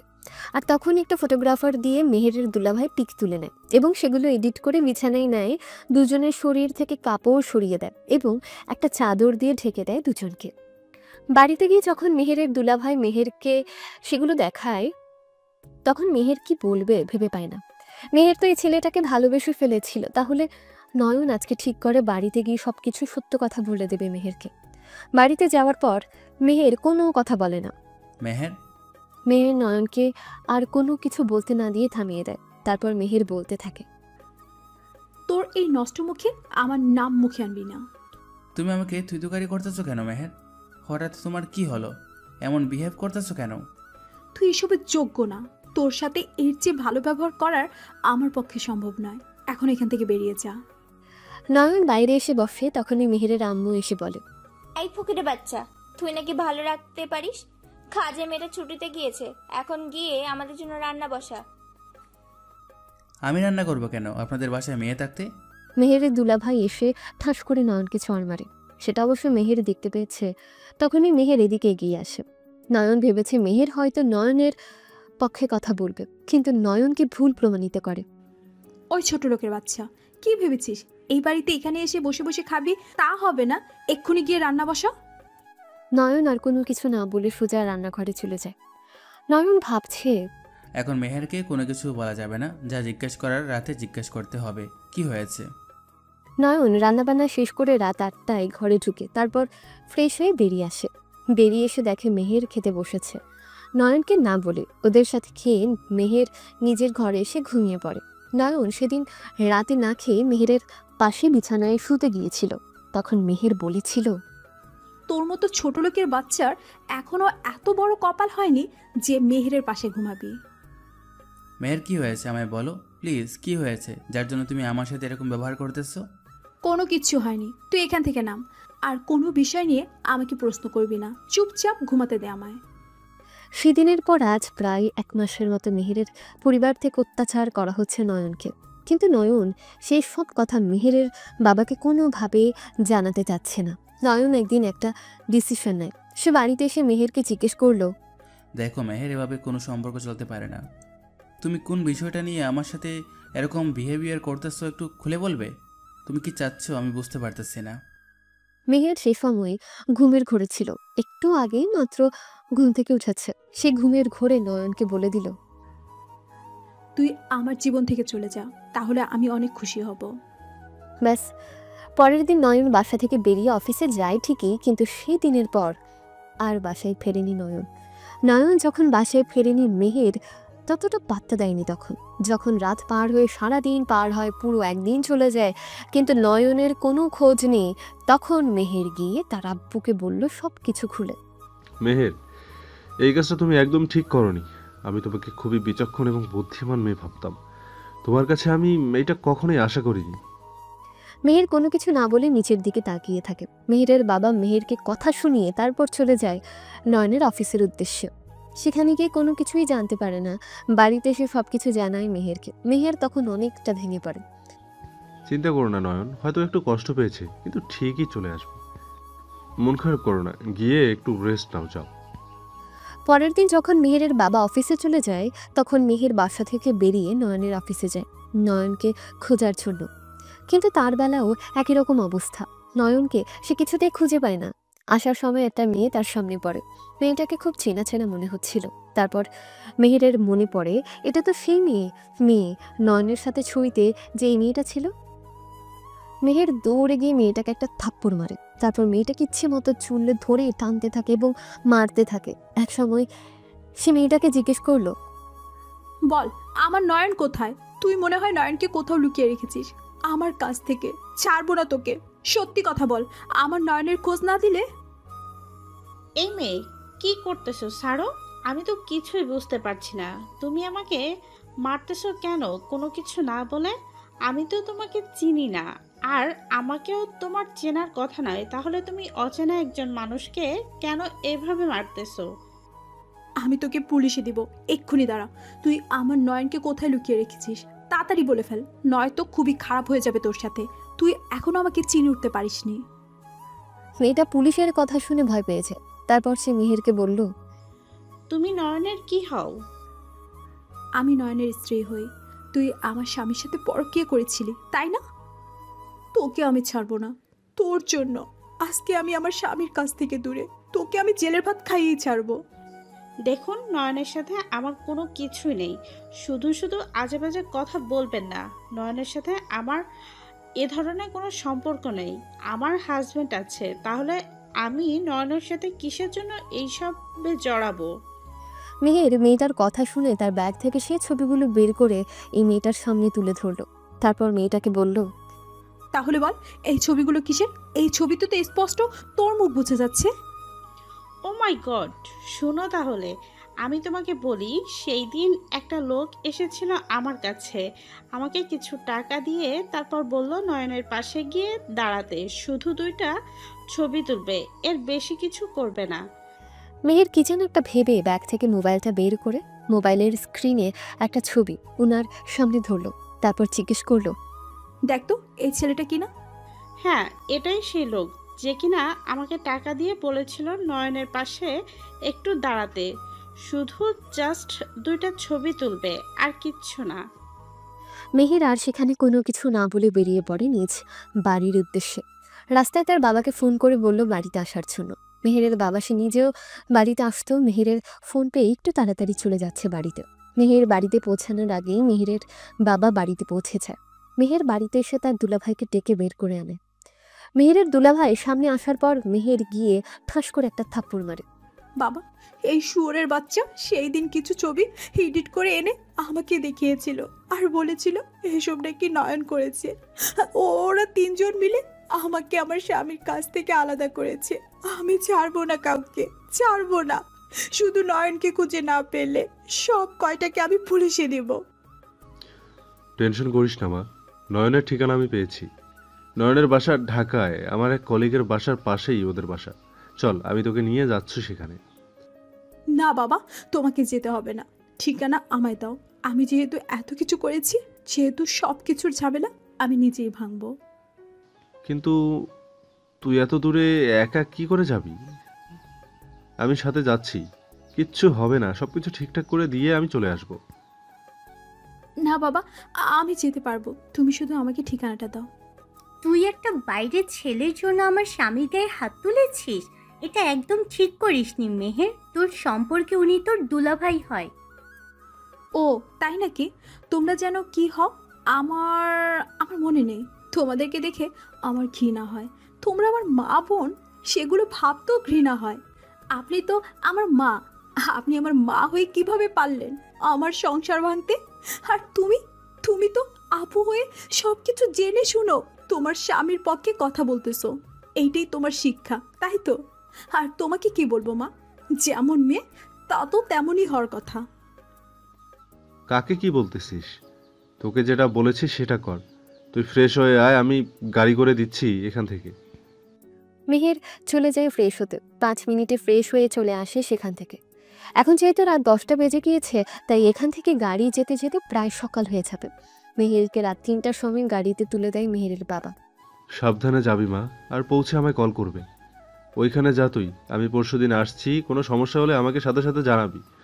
ওইখানে আমার কলিগের বাসা আছে, বউ বাচ্চা থাকে ওখানেই। কাউকে কোনো কিছু করতে হবে না বাবা, আমার যত কষ্টই হোক না কেন আমি ওকে মানিয়ে নিব। আমি যেভাবে ওকে কষ্ট দিয়েছি সেভাবে ঠিক করে নিব। আমাকেও তো কষ্ট পেতে হবে, ওকে তো আর কম কষ্ট দেইনি আমি। বর্তমান মেহের ঘুম থেকে উঠে ফ্রেশ হয়ে নেয়। তারপর নয়নের আম্মু মেহেরকে এসে ডেকে নিয়ে যায় নিচে। দুপুরবেলা লাঞ্চ করতে অফিস থেকে নয়ন এবং নয়নের আব্বু আসে। নয়নের আম্মু একজন সার্ভেন্টের সাথে হাতে হাতে রান্নাঘর থেকে সবকিছু এনে টেবিলে রাখছিল। তখন মেহের নিজেও নয়নের আম্মুর সাথে কাজ করতে থাকে। মেহের, তোকে কাজ করতে হবে না, তুই গিয়ে বস। সারা জীবন কাজ করতেই হবে, এখন একটু রেস্ট নে। সমস্যা নেই আম্মু, আমি করতে পারবো, আপনি চিন্তা করবেন না, আমার অভ্যাস আছে কাজ করার। হ্যাঁ, বুঝতে পেরেছি তোর অভ্যেস আছে, কিন্তু এখন নতুন এসে আমাদের বাড়িতে কাজ করতে হবে না, পরে আস্তে আস্তে সব কিছুই করতে পারবে। আপু, আমাকে দাও না একটু কাজ করতে। এভাবে বসে থাকতে আমার ভালো লাগে না। আমি তো বেশি কষ্টের কাজ করতেছি না, তোমাদের সঙ্গে হাতে হাতে একটু লাগাচ্ছি। আচ্ছা ঠিক আছে, কাজ কর, তোকে আর কেউ না করবে না, কিন্তু সাবধানে করবি, হাতে পায়ে যেন ব্যথা না পাস। তারপর ওরা তিনজন সবকিছু ঠিকঠাকভাবে টেবিলে রাখে। তার কিছুক্ষণের মাথায় নয়ন এবং নয়নের বাবা দুজন চলে আসে লাঞ্চ করার জন্য। তারা 5 জন টেবিলে বসে দুপুরবেলা লাঞ্চ করার জন্য। টেবিলে বসে সবাই যখন খাচ্ছিল তখন নয়নের বাবা নয়নকে বলল, আজকে আর তোকে অফিসে যেতে হবে না। অফিসের যত কাজ ছিল সব কিছু কমপ্লিট করে তারপর এসেছি। সাথে একটা ফাইল নিয়ে এসেছি, সেই ফাইলটা তুই কাজ করে রাখলেই চলবে। আজকে আর অফিসে যাওয়া লাগবে না, রেস্ট কর গিয়ে। পড়াশোনাতেও একটু নজর দে। ঠিক আছে বাবা। রাব্বি কবে আসবে দেশে? তোর সাথে কথা হয়েছে? তার আসতে নাকি আরও 2 মাসের মতো সময় লাগবে, আর সেখানে সব কাজ একেবারে গুছিয়ে তারপর আসতে হবে। ও আচ্ছা, ঠিক আছে, মন খারাপ করিস না, সময় হলে ঠিকই রাব্বি চলে আসবে। তাদের 5 জনের খাওয়া শেষ হওয়ার পর মেহের সার্ভেন্টের সাথে সবকিছু গুছিয়ে রাখে। খাওয়ার মধ্যে নয়নের সাথে একটা কথাও হয়নি, কিন্তু নয়নের দিকে পুরো দৃষ্টি ছিল মেহেরের। নয়নের আম্মু মাঝে মধ্যে মেহেরকে প্লেটে খাবার তুলে দিয়েছিল। নয়নের বাবা সেও বলেছিল এটা নাও ওটা নাও। নয়ন খাওয়ার পর যখন রুমে যাওয়ার আগে তার আম্মুকে বলেছে, আম্মু আমার জন্য 1 কাপ কফি করে নিয়ে আসো। নয়নের আম্মু কফি করে সে কফিটা মেহেরের হাতে দিয়ে বলল, মেহের যা, কফিটা নয়নের কাছে দিয়ে আয়। উনি তো আমাকে না করেছে ওনার ঘরে যাওয়ার জন্য। এখন গেলে যদি পরবর্তীতে আবার আপনার সাথে রাগ দেখায় তখন? এত কিছু নিয়ে ভাবতে হবে না, এত কিছু নিয়ে ভাবলে তোদের সম্পর্ক ঠিক হবে না। এখন গিয়ে নয়নকে কফিটা দিয়ে তারপর ওকে বোঝানোর চেষ্টা করবি, বুঝেছিস? মেহের ঠিক আছে বলে কফির মগটা নিয়ে নয়নের রুমে যায়। মেহের গিয়ে দেখে নয়ন বিছানায় শুয়ে ফোন টিপছে। মেহেরকে দেখে নয়ন কিছু বলে না। মেহের কফির মগটা হাতে রেখে বলল, আপনার কফি। নয়ন বিছানা থেকে উঠে দাঁড়িয়ে মেহেরকে বলল, তোকে বলেছিলাম আমার রুমে না আসার জন্য, তারপরে কেন এসেছিস আমার রুমে? বেরিয়ে যা, এক মুহূর্ত আমার রুমে দাঁড়াবে না। তোকে আমার সহ্য হচ্ছে না, একদম না। সামনে আসবি না আমার। আমার করা ভুলের জন্য আমি আপনার কাছে ক্ষমা চাচ্ছি। আমি জানি আমি অনেক বড় ভুল করেছি, কিন্তু বিশ্বাস করেন আমাকে ফাঁসানো হয়েছিল ওই সময় আপনার সাথে ওরকম বাজে বিহেভ করার জন্য। একটু ওয়েট করেন, আমি আসতেছি, কিছু দেখাচ্ছি আপনাকে। মেহের দৌড়ে গিয়ে তার নিজের রুম থেকে তার ব্যাগ থেকে ওই ছবিগুলো বের করে এনে নয়নের সামনে দিয়ে বলল, এই ছবিগুলো সেই দিন দুলাভাই আমার হাতে দিয়ে বলল আপনার আর ওই মেয়ে নাকি সম্পর্ক চলতেছে। তারপর ওরা আমাকে আরও বুঝিয়ে আপনি নাকি আমায় ছেড়ে চলে যাবেন। আমি কিন্তু আপনাকে ভালোবেসে ফেলেছিলাম, কিন্তু সেই কথাটা কখনো বলা হয়নি। আমাদের বিয়েতে সবচেয়ে খুশি ছিলাম আমি। মা অনেক বুঝিয়েছিল আপনাকে ছেড়ে দেওয়ার জন্য। বাড়ির প্রত্যেকে আমাকে সেই সব বুঝিয়েছে, শুধুমাত্র বাবা ছাড়া। আমি থাকতে চাই আপনার সাথে, থাকতে চাই সারাটা জীবন। আমাকে একটা সুযোগ দিন। সব কিছু ঠিক আছে তোমার, কিন্তু সমস্যাটা কোন জায়গায় তুমি জানো? সেদিন যদি তুমি আমার সাথে এরকম বিহেভ না করে আমাকে জিজ্ঞেস করতে এই মেয়েটাকে, তখন আমি সব কিছু তোমার সামনে খুলে বলতাম। কিন্তু তুমি তখন তা করনি, তুমি অন্য পথে চলেছিলে।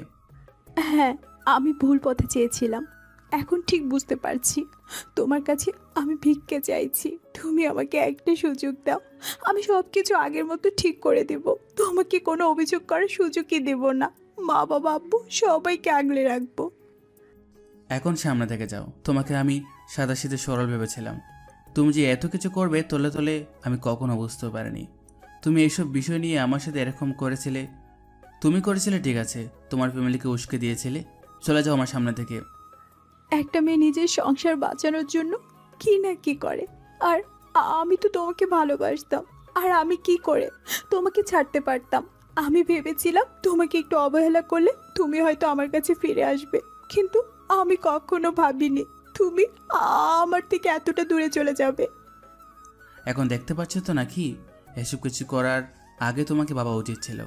তুমি আমাকে একবার জিজ্ঞেস করতে পারতে যে এই মেয়ের সাথে আমার কি সম্পর্ক, ওর সাথে আমি এসব করেছি কি না, আমার কোনো সম্পর্ক আছে কি না। তুমি এসব কিছু না জেনেই আমার সাথে মিসবিহেভ করেছিলে। এসব কিছু আমার কাছে ম্যাটার ছিল না। তুমি যখন বলেছিলে তোমার লাইফ থেকে দূরে চলে যেতে, তখন মনে হয়েছে আমি তোমার লাইফে সত্যি আবর্জনার মতো। সেজন্য তোমার কথা রাখতে চলে এসেছিলাম তোমার লাইফ থেকে। তাহলে এখন আবার আমার পিছনে পড়ে আছো কেন? তুমি তোমার মতো থাকো আর আমাকে আমার মতো করে থাকতে দাও।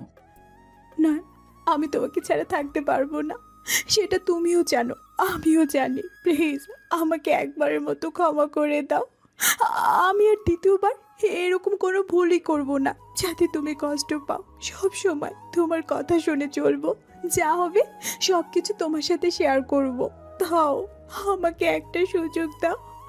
আমি তোমার পায়ে পড়ছি, তোমাকে ছাড়া আমি বাঁচবো না। হয়তো দেহটা থাকবে, কিন্তু দেহের মধ্যে প্রাণ থাকবে না।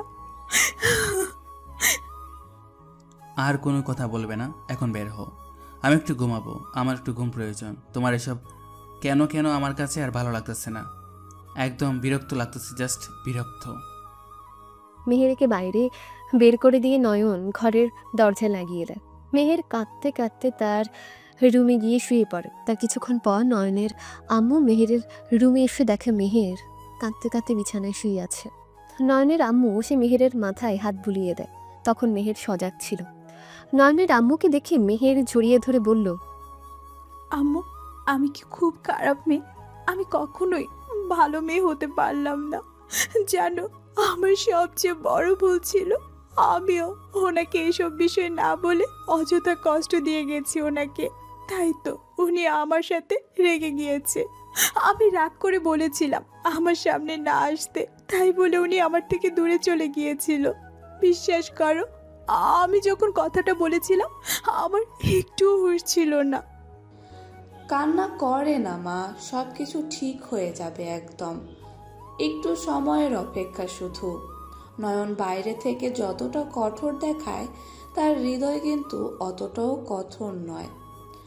আর কয়েকদিন গেলেই দেখবি নয়ন নিজেই তোকে কাছে টেনে নিবে, এতে কষ্ট পাস না। জানো আম্মু, ছোটবেলা থেকে মায়ের তেমন একটা আদর পাইনি। উনি সব সময় ওনার সাজগোজ দিয়ে পড়ে থাকতেন। তারপর উদয় হলো বড় অপুর মেয়ের জামাই, আমাদের বাসায় থাকতে শুরু করে। মা, দুলা ভাই, আপা অনেক রাত করে বাড়িতে ফিরতো প্রত্যেক দিনই। আমাকে দেওয়ার মতো ওদের কারো কাছে তেমন সময় ছিল না, একমাত্র বাবা ছাড়া। প্রত্যেক দিন সকালে ঘুম থেকে উঠে কাজের মেয়ের সাথে আমি রান্নাঘরে গিয়ে কাজ করতাম, কিন্তু ওরা কেউ কোনোদিন যায়নি রান্নাঘরে। বাবা যখন রাত 2টার সময় 3টার সময় অফিস থেকে কোনো কাজ করে বাসায় ফিরতো, তখনও দরজা আমি খুলে দিতাম, ওরা কেউ খুলে দেয়নি। ওই পরিবারের একমাত্র বাবা ছাড়া আর কেউই আমাকে ভালোবাসেনি। তারপর তোমার ছেলে আসে আমার জীবনে, তাকে আস্তে আস্তে একটু একটু করে ভালোবেসে ফেলি। যখন ওনাকে ভালোবেসে ফেলি তখন আমার ফ্যামিলির সবাই আমার বিরুদ্ধে গিয়ে ষড়যন্ত্র করে, ওনাকে আমার কাছ থেকে দূরে সরিয়ে দেয়। তখন এটা বুঝতে পারিনি ঠিকই, কিন্তু এখন সব কিছুই আমার কাছে ক্লিয়ার। নয়নের আম্মু একই শক্ত করে জড়িয়ে ধরে বললেন, একদম কষ্ট পাবি না, আমরা তোর ফ্যামিলি না? আমি, মা, তোর বাবা, তোর কাছে একটা আপু আছে, তোর স্বামী আছে, তোর আর কি লাগবে? এখন সম্পূর্ণ ফ্যামিলি তোর। আর কিছুদিন পরে তো এই ফ্যামিলির মধ্যমণি হয়ে উঠবি তুই। তোর বাচ্চা হবে, নিজের সংসার হবে, স্বামী, সব কিছু নিয়ে অনেক খুশি থাকবি। তখন আর এইসব অতীতের কথা মনে পড়বে না। মেহের তখনও কাঁদতে থাকে তার শাশুড়ির কোলে মাথা রেখে। নয়নের আম্মু তখন বলে উঠল, এখন চুপ কর, এত কাঁদলে মাথা ব্যথা করবে। একটু ঘুমিয়ে পড়, আমি মাথায় হাত বুলিয়ে দিচ্ছি। এতক্ষণ ওদের মধ্যে যা কথা হচ্ছিল সবকিছুই বাইরে থেকে শুনছিল নয়ন। মেহের কাঁদতে কাঁদতে রুম থেকে চলে এসেছিল, সেজন্য নয়ন ওর পিছু পিছু এসে দেখতে চেয়েছিল মেহের কি করে। কিন্তু এখানে এসে মেহেরের এরকম কষ্টের কথাগুলো শুনে নয়নের নিজেরই খারাপ লাগে। নয়ন নিজের রুমে চলে যায়, সেখানে গিয়ে নিজেকে নিজে বলতে থাকে, আর কয়েকটা দিন কষ্টটা সহ্য করেন, তোকে উপলব্ধি করতে হবে আমার কেমন লেগেছিল। এই বাড়িতে এত অপমানের পরও আমি পড়েছিলাম তোর আর মায়ের জন্য, কিন্তু তুই আমাকে ওদের সাথে মিলে এরকম হ্যারাসমেন্ট করেছিলি।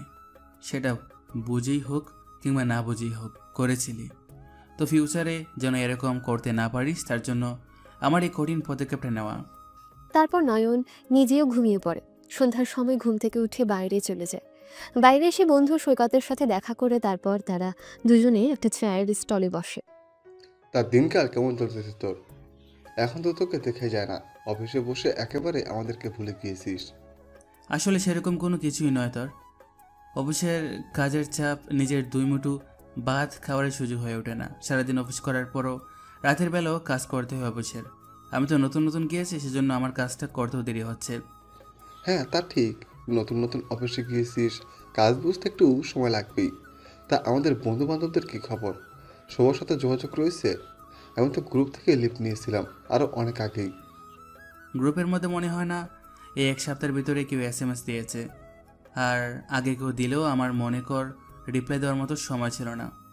আমি আমার নিজের কাজ নিজেই শেষ করতে পারি না, আবার এখানে অযথা টাইম দেবো কী করে? তা অবশ্য ঠিক, কিন্তু সবগুলোর সাথে একবার দেখা করা উচিত ছিল। অনেকদিন ধরে সবার সঙ্গে দেখা হয় না। আমার বিয়ের অনুষ্ঠানে দেখা করতে পারবি সবগুলো সাথে, তখন দাওয়াত দিলে সবাই তো আসবে, তখন না হয় মিট করে নিস সকলের সাথে। তোর বিয়ে মানে? তুই তো বলেছিলি তুই এখনই বিয়ে করবি না, তাহলে এত তাড়াতাড়ি বিয়ে করার ইচ্ছে তোর? বিয়ে করার ইচ্ছে নেই রে গাদা, অলরেডি বিয়ে করে ফেলেছি আর 2 মাস আগে। বউ এখন বাড়িতে আছে, কিছুদিন পর অনুষ্ঠান করা হবে, তারপর না হয়। বিয়ে করে নিয়েছিস আর একবারও বললি না? কীভাবে পারলি তুই এরকম নিমুখ হারামি করতে? তুই তো আমাকে বেস্ট ফ্রেন্ড মানিস, তারপরেও একবার বললি না? ভাই, যে পরিস্থিতিতে বিয়ে করেছিলাম তখন কাউকে কোনো কিছু বলার সুযোগ হয়ে ওঠেনি। এমনকি আমার পরিবার তখন জানেনি আমি বিয়ে করেছি। বিয়ে করার পর পরিবারের সকলকে জানাই। তখন পরিবারের সকলে মেনে নিয়েছিল? মানবে না কেন? তাদের একমাত্র ছেলে বলে কথা, না মেনে যাবে কোথায়? অবশ্য তার পরিবারে কেউ আশা করেনি এইভাবে আমি বিয়ে করব। কিন্তু পরবর্তীতে সকলেই বুঝতে পেরেছে আমি পরিস্থিতির শিকার হয়ে বিয়ে করেছিলাম এবং মেয়েটাও। আগে থেকে ভালোবাসতে নাকি মেয়েটাকে? আর মেয়ের বাসা কোথায়? জানি না ভালোবাসতাম কিনা, কিন্তু মেয়েটাকে দেখলে ভালো লাগতো। বাসা চট্টগ্রাম। মামা, এত দূরে কিভাবে গিয়ে বিয়ে করতে পারলে? মামা তো বোন আমার। নানুর বাসায় গিয়েছিলাম, তখন বিয়ে করে একেবারে চলে আসি বাড়িতে। বাহ বন্ধু বাহ, আজকে একটা মামাতো বোন নেই বলে বিয়েটাও করতে পারলাম না। শুভকামনা রইল তোদের বিবাহিত জীবনের। তাড়াতাড়ি বাচ্চা কাচ্চা পয়দা করে আমাকে মামা কাকা হওয়ার সুযোগ করে দে। আচ্ছা, অনেক দেরি হয়ে গিয়েছে, এখন আমি উঠি। বাড়িতে আবার সকলে অপেক্ষা করতেছে। নয়ন সৈকতকে বলে আসার সময় রাস্তার ফুটপাতে দেখতে পায় ফুচকা বিক্রি করছে। একবার মেহেরকে কলেজে দিয়ে আসার সময় মেহের বায়না করেছিল সে ফুচকা খাবে। তখন নয়ন নিজেও মেহেরকে ফুচকা কিনে খাইয়েছিল। আজকে সেই কথা মনে পড়তে ফুচকাওয়ালা মামার কাছে গিয়ে 3 প্লেট ফুচকা নিয়ে নেয়। বাড়িতে এসে নয়ন তার আপুকে ডেকে বলল, আপু, তোদের জন্য ফুচকা এনেছি, খেয়ে নে। আসার সময় দেখতে পাই রাস্তার পাশে ফুচকা বিক্রি করতেছিল, সেজন্য তোদের জন্য নিয়ে এলাম। ঢং করিস না তো, সত্যি করে বল, আমাদের জন্য এসেছিস নাকি নিজের বউয়ের জন্য এনেছিস? এনেছিস তো নিজের বউয়ের জন্য, এখন নাম দিচ্ছিস আমাদের। কি স্বার্থপর তুই! তখনই সেখানে মেহের এবং নয়নের আম্মু এবং নয়নের আব্বু এসে উপস্থিত হয়। নয়ন বলে উঠল, কি আজে বাজে কথা বলতেছিস কেন? আমি ওর জন্য কেন ফুচকা আনতে যাব? আমি তোদের জন্য নিয়ে এসেছি। 3 প্লেট আছে এখানে, চাইলে 1 প্লেট দিতে পারিস। বাবা, তুই তো আগে কখনো আমাদের জন্য ফুচকা নিয়ে আনিসনি, তাহলে এখন কি করে বিশ্বাস করব যে তুই বৌমার জন্য ফুচকা না এনে আমাদের জন্য ফুচকা এনেছিস? ছেলে আমার বউ পাগল, উপরে উপরে স্বীকার না করলেও ভিতরে ভিতরে ছটফট করতেছে। তোমরা শুরুটা করলে কি? খেলে খাও, না খেলে তো এত কথা বলতেছো কেন তোমরা? এখানে 3 প্লেট ফুচকা রয়েছে, তোমরা 3 জন খেয়ে নাও, আর কথা বাড়িও না তো। ওদের জন্য নিয়ে আসলি, আমার জন্য আনলি না কেন? তুমি ছেলে হয়ে আবার এই বুড়ো বয়সে এইসব খাবে? লজ্জা করে না? নয়নের কথা শুনে নয়নের বাবা একটু চুপ করে। এমন একটা রিয়াকশন দেয় যেন কষ্ট পেলেন, খানিকটা এরকম অভিনয় করলেন। তারপর মেহেরের দিকে তাকিয়ে বলল, দেখছো মেহের, তোমার স্বামী আমাকে খাওয়ার খোটা দিয়েছে। থাকবো না এ বাড়িতে, চলে যাব আমি। ও আমার ভালো দেখতে পারে না। বাবা, আপনি চিন্তা করবেন না, আমার ভাগেরটুকু আপনি খাবেন। এ মেয়ে, চুপচাপ খেয়ে নে। এত কথা বলিস কেন? আম্মু খাবার দাও, আমি আসতেছি, খিদে পেয়েছে। ঠিক আছে, তুই উপরে গিয়ে ফ্রেশ হয়ে নিচে আয়, আমি খাবার টেবিলে দিচ্ছি। নয়ন উপরে চলে যায়। মা যখন খাবার টেবিলের দিকে যায় তখন মেহের বলে উঠল, আম্মু, আপনাকে যেতে হবে না, আমি খাবার দিচ্ছি ওনাকে, আপনি বরং ওদের সাথে গল্প করুন। নয়নের আম্মু মেহেরের মাথায় হাত দিয়ে বললেন, অন্য সময় হলে তোকে একা ছাড়তাম না, আমিও যেতাম তোর সাথে, কিন্তু এখন এই পরিস্থিতিতে তোকে একা ছাড়ছি যেন নয়নের কাছে। তোমরা তোমাদের মধ্যে ঝামেলা মিটমাট করে নাও। মেহের কোনো কিছু না বলে সোজা রান্নাঘরে চলে যায়। সেখান থেকে একে একে সব খাবার এনে টেবিলে রাখে। নয়ন সে টেবিলে বসে। ততক্ষণে বাড়ির সকলের খাওয়া শেষ, শুধু মেহের বাকি ছিল। নয়ন টেবিলে বসতে বসতে মেহেরকে বলল, বাড়ির সকলে খেয়েছে? হ্যাঁ, ওরা সবাই আপনার জন্য ওয়েট করে তারপর কিছুক্ষণ হলো মাত্র খেয়ে উঠেছে এখান থেকে। তুই আসনি কেন ওদের সাথে? এরপর থেকে আর কখনো আমার জন্য ওয়েট করবি না, মার সাথে আপুর সাথে খেয়ে নেবি। মেহের মাথা ঝুঁকিয়ে হ্যাঁ সম্মতি জানায়। তারপর নয়ন বলল, এখানে দাঁড়িয়ে আছিস কেন? এভাবে বস এখানে। মেহের চুপচাপ বসে পড়ে নয়নের পাশে।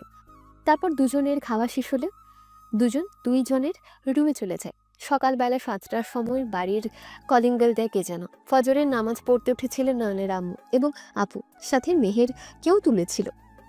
তারপর তারা 3 জন একসাথে হাতে হাতে সার্ভেন্টের সাথে নাস্তা বানাচ্ছিল।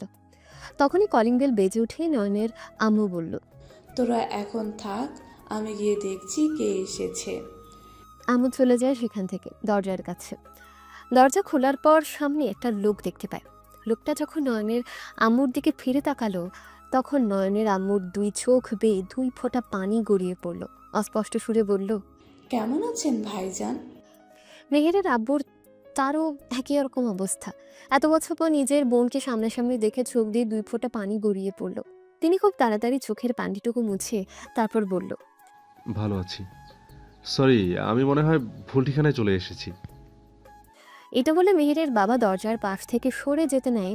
তখনই নয়নের আম্মু তার ভাইকে জড়িয়ে ধরে বলল, ভাইজান, তুমি ভুল ঠিকানায় আসোনি, তুমি সঠিক ঠিকানায় এসেছো। এটা তোমার মেয়ের শ্বশুর বাড়ি।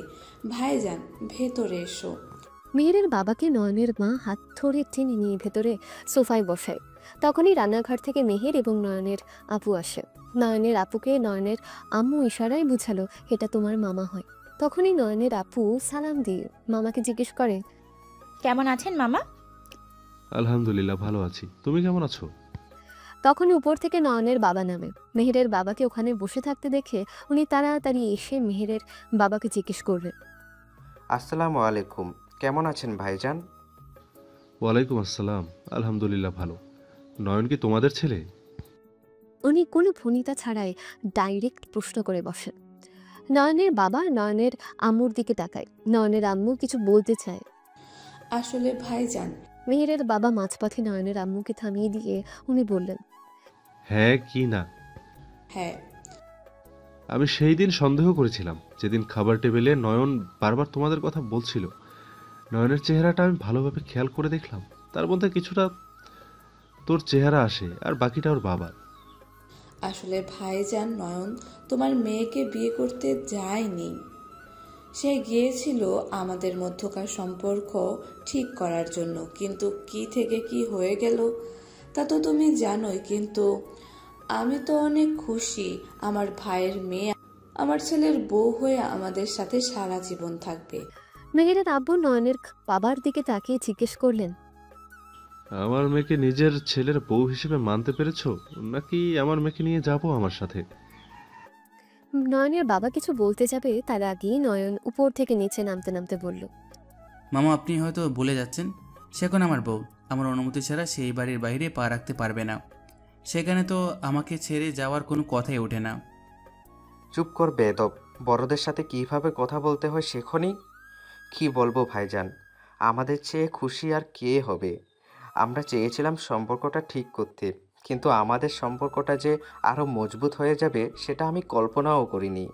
মেহেরের মতো মেয়েকে কে না ছেলের বউ করতে চায় বলুন? হ্যাঁ ভাইজান, মেহেরকে আমি কোথাও যেতে দেব না, সে আমার কাছেই থাকবে। মেহের নয়নের দিকে তাকিয়ে থাকে। নয়নের বলা কথাটা ভাবতে থাকে, সবার সামনে তাকে বউ বলে সম্মান দিয়েছে। আচ্ছা, সব কথা পরে হবে, এখন নাস্তা দাও। সকালবেলা ভাইজান এত দূর থেকে এসেছে। তারপর সকলে মিলে নাস্তা করে নেয়।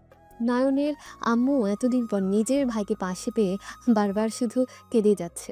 আজকে আর নয়ন এবং নয়নের আব্বুকে অফিসে যায়নি, ম্যানেজারকে ফোন করে বলে দিয়েছি সব কিছু ওইদিকে হ্যান্ডেল করে নিতে।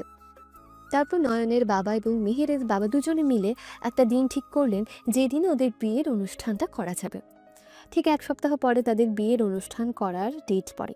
এই ডেট ঠিক করে মেহেরের বাবা বেরিয়ে যায় বাসা থেকে। তাকে অনেকবার বলেছিল বাড়ির সকলে থেকে যেতে, কিন্তু ওনার অফিস রয়েছে এবং সামনের সপ্তাহে বিয়ে হলে তাকে কয়েকদিন ছুটি নিতে হবে অফিস থেকে। এখন আর বন্ধ করা যাবে না, তাই সেজন্য কেউ আর জোর করেনি। নয়ন গিয়ে তার মামাকে রেল স্টেশনে নামিয়ে দিয়ে আসে। নয়ন, আমার মেয়েটাকে সুখে রাখিস বাবা। এইটুকু বয়সে ওর পরিবার ওকে ঠিকমতো ভালোবাসেনি। আমি ছিলাম অফিসে, ওর মাঝে কেউ না থাকার মতো। সারাদিন সাজগোজ ঘুরে বেড়ানো, রাত হলে পার্টি করা, এসব নিয়ে বিজি ছিল। মেয়েরকে নিয়ে একদম চিন্তা করবেন না, ওকে আমার সর্বোচ্চটা দিয়ে ভালো রাখার চেষ্টা করব। আপনি সাবধানে যাবেন, আর গিয়ে মেয়েরকে কল করে জানিয়ে দিবেন, নয়তো ও আবার চিন্তা করবে আপনার জন্য। ঠিক আছে বাবা, ভালো রাখিস আমার মেয়েটাকে। আর আমি তোদের বিয়ের 3 দিন আগে চলে আসব। মেহেরের বাবাকে ট্রেনে তুলে দিয়ে তারপর নয়ন বাসায় আসে। বাসায় আসার পর নয়নের আম্মা নয়নকে জিজ্ঞেস করলো, ভাইজান চলে গিয়েছেন, ওনাকে ঠিকঠাক মতো ট্রেনে তুলে দিয়ে এসেছিস তো? হ্যাঁ, তুলে দিয়ে এসেছি। নয়নের আম্মু মেহেরের দিকে তাকিয়ে বলল, মেহের, তুই আমার কাছে সেই দিন এই বিষয়ে জানতে চেয়েছিলি না? আশা করি আজকে তোর কাছে সব কিছু ক্লিয়ার হয়ে গেছে। আমি তোর হারিয়ে যাওয়া সেই ফুপি, যে কিনা তোর ফুপার হাত ধরে বেরিয়ে এসেছিলাম সেই বাড়ি থেকে। তারপর আর যাওয়া হয়নি তোদের ওই বাড়িতে। দূর থেকে সব সময় খোঁজ রেখেছি তোদের, বিশেষ করে তোর ব্যাপারে প্রত্যেকটা কথাই আমি জানতাম। আর তাই তো আমি নয়নকে কোনো কিছু বলিনি তোর বিয়ে করার পর। আমি ভাবতে পারছি না তুমি আমার সামনে দাঁড়িয়ে আছো। তোমাকে সেই ছবিতে দেখেছিলাম, তারপর আজ প্রথম তোমাকে দেখতেছি নিজের ফুপি ভেবে। তুমি এতদিন আমাদের বাড়িতে যাওনি কেন? কি করে যাব বল? ওই যে তোর শ্বশুর ভিতর টিম, সে কেন যাবে আমার ভাইয়ের সামনে? সে দাঁড়াতে রাজি নয়। আমার ভাইকে সে ভয় পায়। তারপর নয়ন ওর পড়াশোনা শেষ করে আমাদের বিজনেসে বসার আগে সে ঠিক করে আমাদের এই সম্পর্ক ঠিক করার। সেজন্য নয়ন গিয়েছিল তোদের বাসায়। তারপর তো তোরা সব কিছুই জানিস। মেহের কোনো কিছু বলে না। নয়ন সোজা তার রুমে চলে যায়। নয়ন যাওয়ার কিছুক্ষণের মধ্যে সবাই যার যার রুমে চলে যায়। নয়নের আম্মু যাওয়ার সময় মেহেরকে বলে গেল সে যেন নয়নের রুমে যায়। নয়ন রুমে বসে ল্যাপটপে কাজ করছিল। ঠিক সে সময় রুমের মধ্যে উপস্থিত হয় মেহের। মেহের গিয়ে নয়নের পাশে বসে। তারপর নয়নকে জিজ্ঞেস করলো, আপনি সব চেনো, আমাকে কোনো কিছু বলেননি কেন? আমাকে সব কিছু বললে তো আমি আপনাকে সাহায্য করতাম। নয়ন ল্যাপটপটা অফ করে তারপর মেহেরের দিকে ঘুরে বসে মেহেরকে বলল, সেদিন অফিস থেকে ঠিক করেছিলাম বাড়িতে গিয়ে সব কিছু বলবো তোমাকে, তোমার কাছ থেকে কোনো কিছু লুকাবো না। বাড়ি থেকে যে সারপ্রাইজ হলাম, তারপর আর কোনো কিছু বলার মতো পরিস্থিতি ছিল না ওই সময়। মেহের কিছুক্ষণ চুপ থেকে বলল, আমি আমার ভুল বুঝতে পেরেছি, সেজন্য আমি আপনার কাছে অনুতপ্ত। আমাকে এইবারের মতো ক্ষমা করে দিন, আর ভবিষ্যতে কখনো এরকম হবে না। তোর উপর আমি রাগ করিনি একদম, শুধু তোকে বোঝাতে চেষ্টা করেছি যে নিজের কাছের মানুষটা যখন অচেনা মানুষের মতো ব্যবহার করে তখন কেমন লাগে। আশা করি তুই বুঝতে পেরেছিস। আমার নিজেরও ঠিক সেরকম অনুভূতি হয়েছিল যখন তোরই অচেনা রূপটা আমার সামনে আসলো। মেহের উঠে গিয়ে নয়নের পা জড়িয়ে ধরে বলল, আমাকে একটা সুযোগ দিন, আমি সব কিছু ঠিক করে নেব। কখনো আপনাকে অভিযোগ করার সুযোগই দেব না। আমি ছোটবেলা থেকে ফ্যামিলি পেয়েও না পাওয়ার মতো বড় হয়েছি। আমার মা থেকেও না থাকার মতোই ছিল। বাবা ছিলেন অফিসে, তবে বাবা যতটুকু পেরেছে ততটুকুই আমাকে আগলে রেখেছে। তারপর আপনি আসলেন আমার জীবনে। বাবার পরে একমাত্র আপনাকেই ভরসা করেছিলাম এবং এখনও করি। নয়ন মেহেরকে পা থেকে তুলে নিজের কোলে বসালো। তারপর মেহেরের গালে একটা চুমু খেয়ে মেহেরকে ছড়িয়ে ধরে বলল, তোর কি মনে হয় আমি তোর বিষয়ে কোনো কিছু জানি না? তোদের বাড়িতে যাওয়ার আগে সব কিছু জেনে তারপর গিয়েছি তোদের বাড়িতে। তবে দূর থেকে যতটা জেনেছি, কাছে গিয়ে তার থেকে বেশি দেখেছি। ওই বাড়িতে মানুষগুলো তোকে কীভাবে অবহেলা করেছে বিশ্বাস কর। আমার মাঝে মধ্যে মনে হতো ওই বাড়ির মানুষগুলোকে পুঁতে ফেলি। তারপর ঠিক করেছি মামাকে যদি রাজি করাতে পারি তখন তোকে আমার সাথে নিয়ে আসবো আমার বাড়িতে, আমার বউ করে। কিন্তু তার আগে তুই নিজেই আমার বউ হয়ে গেলি। হয়তো বিষয়টা স্বাভাবিক ছিল না, কিন্তু আমাদের কাছে অস্বাভাবিক করে রাখার মতো কোনো সিচুয়েশন নেই এখন। আমাদের ফ্যামিলি আমাদের উপর পূর্ণ বিশ্বাস রেখেছে যে আমরা এইসব অনৈতিক কাজের মধ্যে জড়াবো না। মেহের নয়নের কথাগুলো মন দিয়ে শুনল। তারপর নয়নকে জড়িয়ে ধরে কেঁদে ফেলল। মেহের অনেক ক্লান্ত লাগতেছে, চল একটু ঘুমাবো। আপনি ঘুমান, আমি রাতের খাবার রান্না করতে যাব। বিয়ে করেছি কি একা ঘুমানোর জন্য? বাড়িতে সার্ভেন্ট রয়েছে, ওরা রাতের খাবার রান্না করতে পারবে। এখন তুই বিছানায় আস, আমি তোর বুকের উপর ঘুমাবো। নয়নের এরকম কথাবার্তায় মেহের অনেকটা লজ্জা পায়। তারপর নয়ন মেহেরকে কোলে নিয়ে সোজা গিয়ে বিছানায় শুয়ে পড়ে। মেহেরের বুকে মাথা রেখে ঘুমিয়ে পড়ে। তারা দুজন রাত প্রায় 9টায় ঘুম থেকে উঠে এবং সেটাও নয়নের আপু এসে ডেকে তোলে। ভাই 9টা বাজে রাত, এত তাড়াতাড়ি ঘুম থেকে উঠ, তোর জন্য সকলে বসে আছে, খাবার খাবে। ঠিক আছে আপু, তোমরা গিয়ে বসো, আমি আসতেছি ওকে নিয়ে। দেরি করিস না, তাড়াতাড়ি আয়, তোদের জন্য মা বাবা অনেকক্ষণ ধরে অপেক্ষা করতেছে। ততক্ষণে মেহের নিজেও সজাগ হয়ে যায়। সে তাড়াতাড়ি বিছানা থেকে উঠে ওয়াশরুমে গিয়ে ফ্রেশ হয়ে সে নয়নের আপুর সাথে চলে যায় নিচে। যেতে যেতে নয়নের আপু জিজ্ঞেস করলো, মেহের তোদের মধ্যে সবকিছু ঠিকঠাক হয়েছে? মেহের কিছুটা লজ্জা পেয়ে মাথা নিচের দিকে রেখে উপর নিচে তাকিয়ে সম্মতি দিল হ্যাঁ। তখনই নয়নের আপু মেহেরের কাঁধে একটা হাত দিয়ে, মেহের আমি খুব খুশি জানিস তো, আমার ভাইয়ের জীবনেও কোনো মেয়ে এসেছে এবং সেটা সম্পূর্ণরূপে হালালভাবে এসেছে। এখন তাড়াতাড়ি একটা বেবি নিয়ে নে, নয়নের কিন্তু বেবি অনেক পছন্দ। মেহের এবার অনেকটা লজ্জা পায়। সে গিয়ে রান্নাঘর থেকে কয়েকটা তরকারির বাটি নয়নের আম্মার সাথে নিয়ে আসে। কিরে মেহের, তোকে এমন কেন দেখাচ্ছে? লজ্জা পেয়েছিস কোনো বিষয়ে? গাল দুটো কেমন টমেটোর মতো লাল হয়ে আছে। না, ও তেমন কোনো কিছু নয়, এমনিতেই।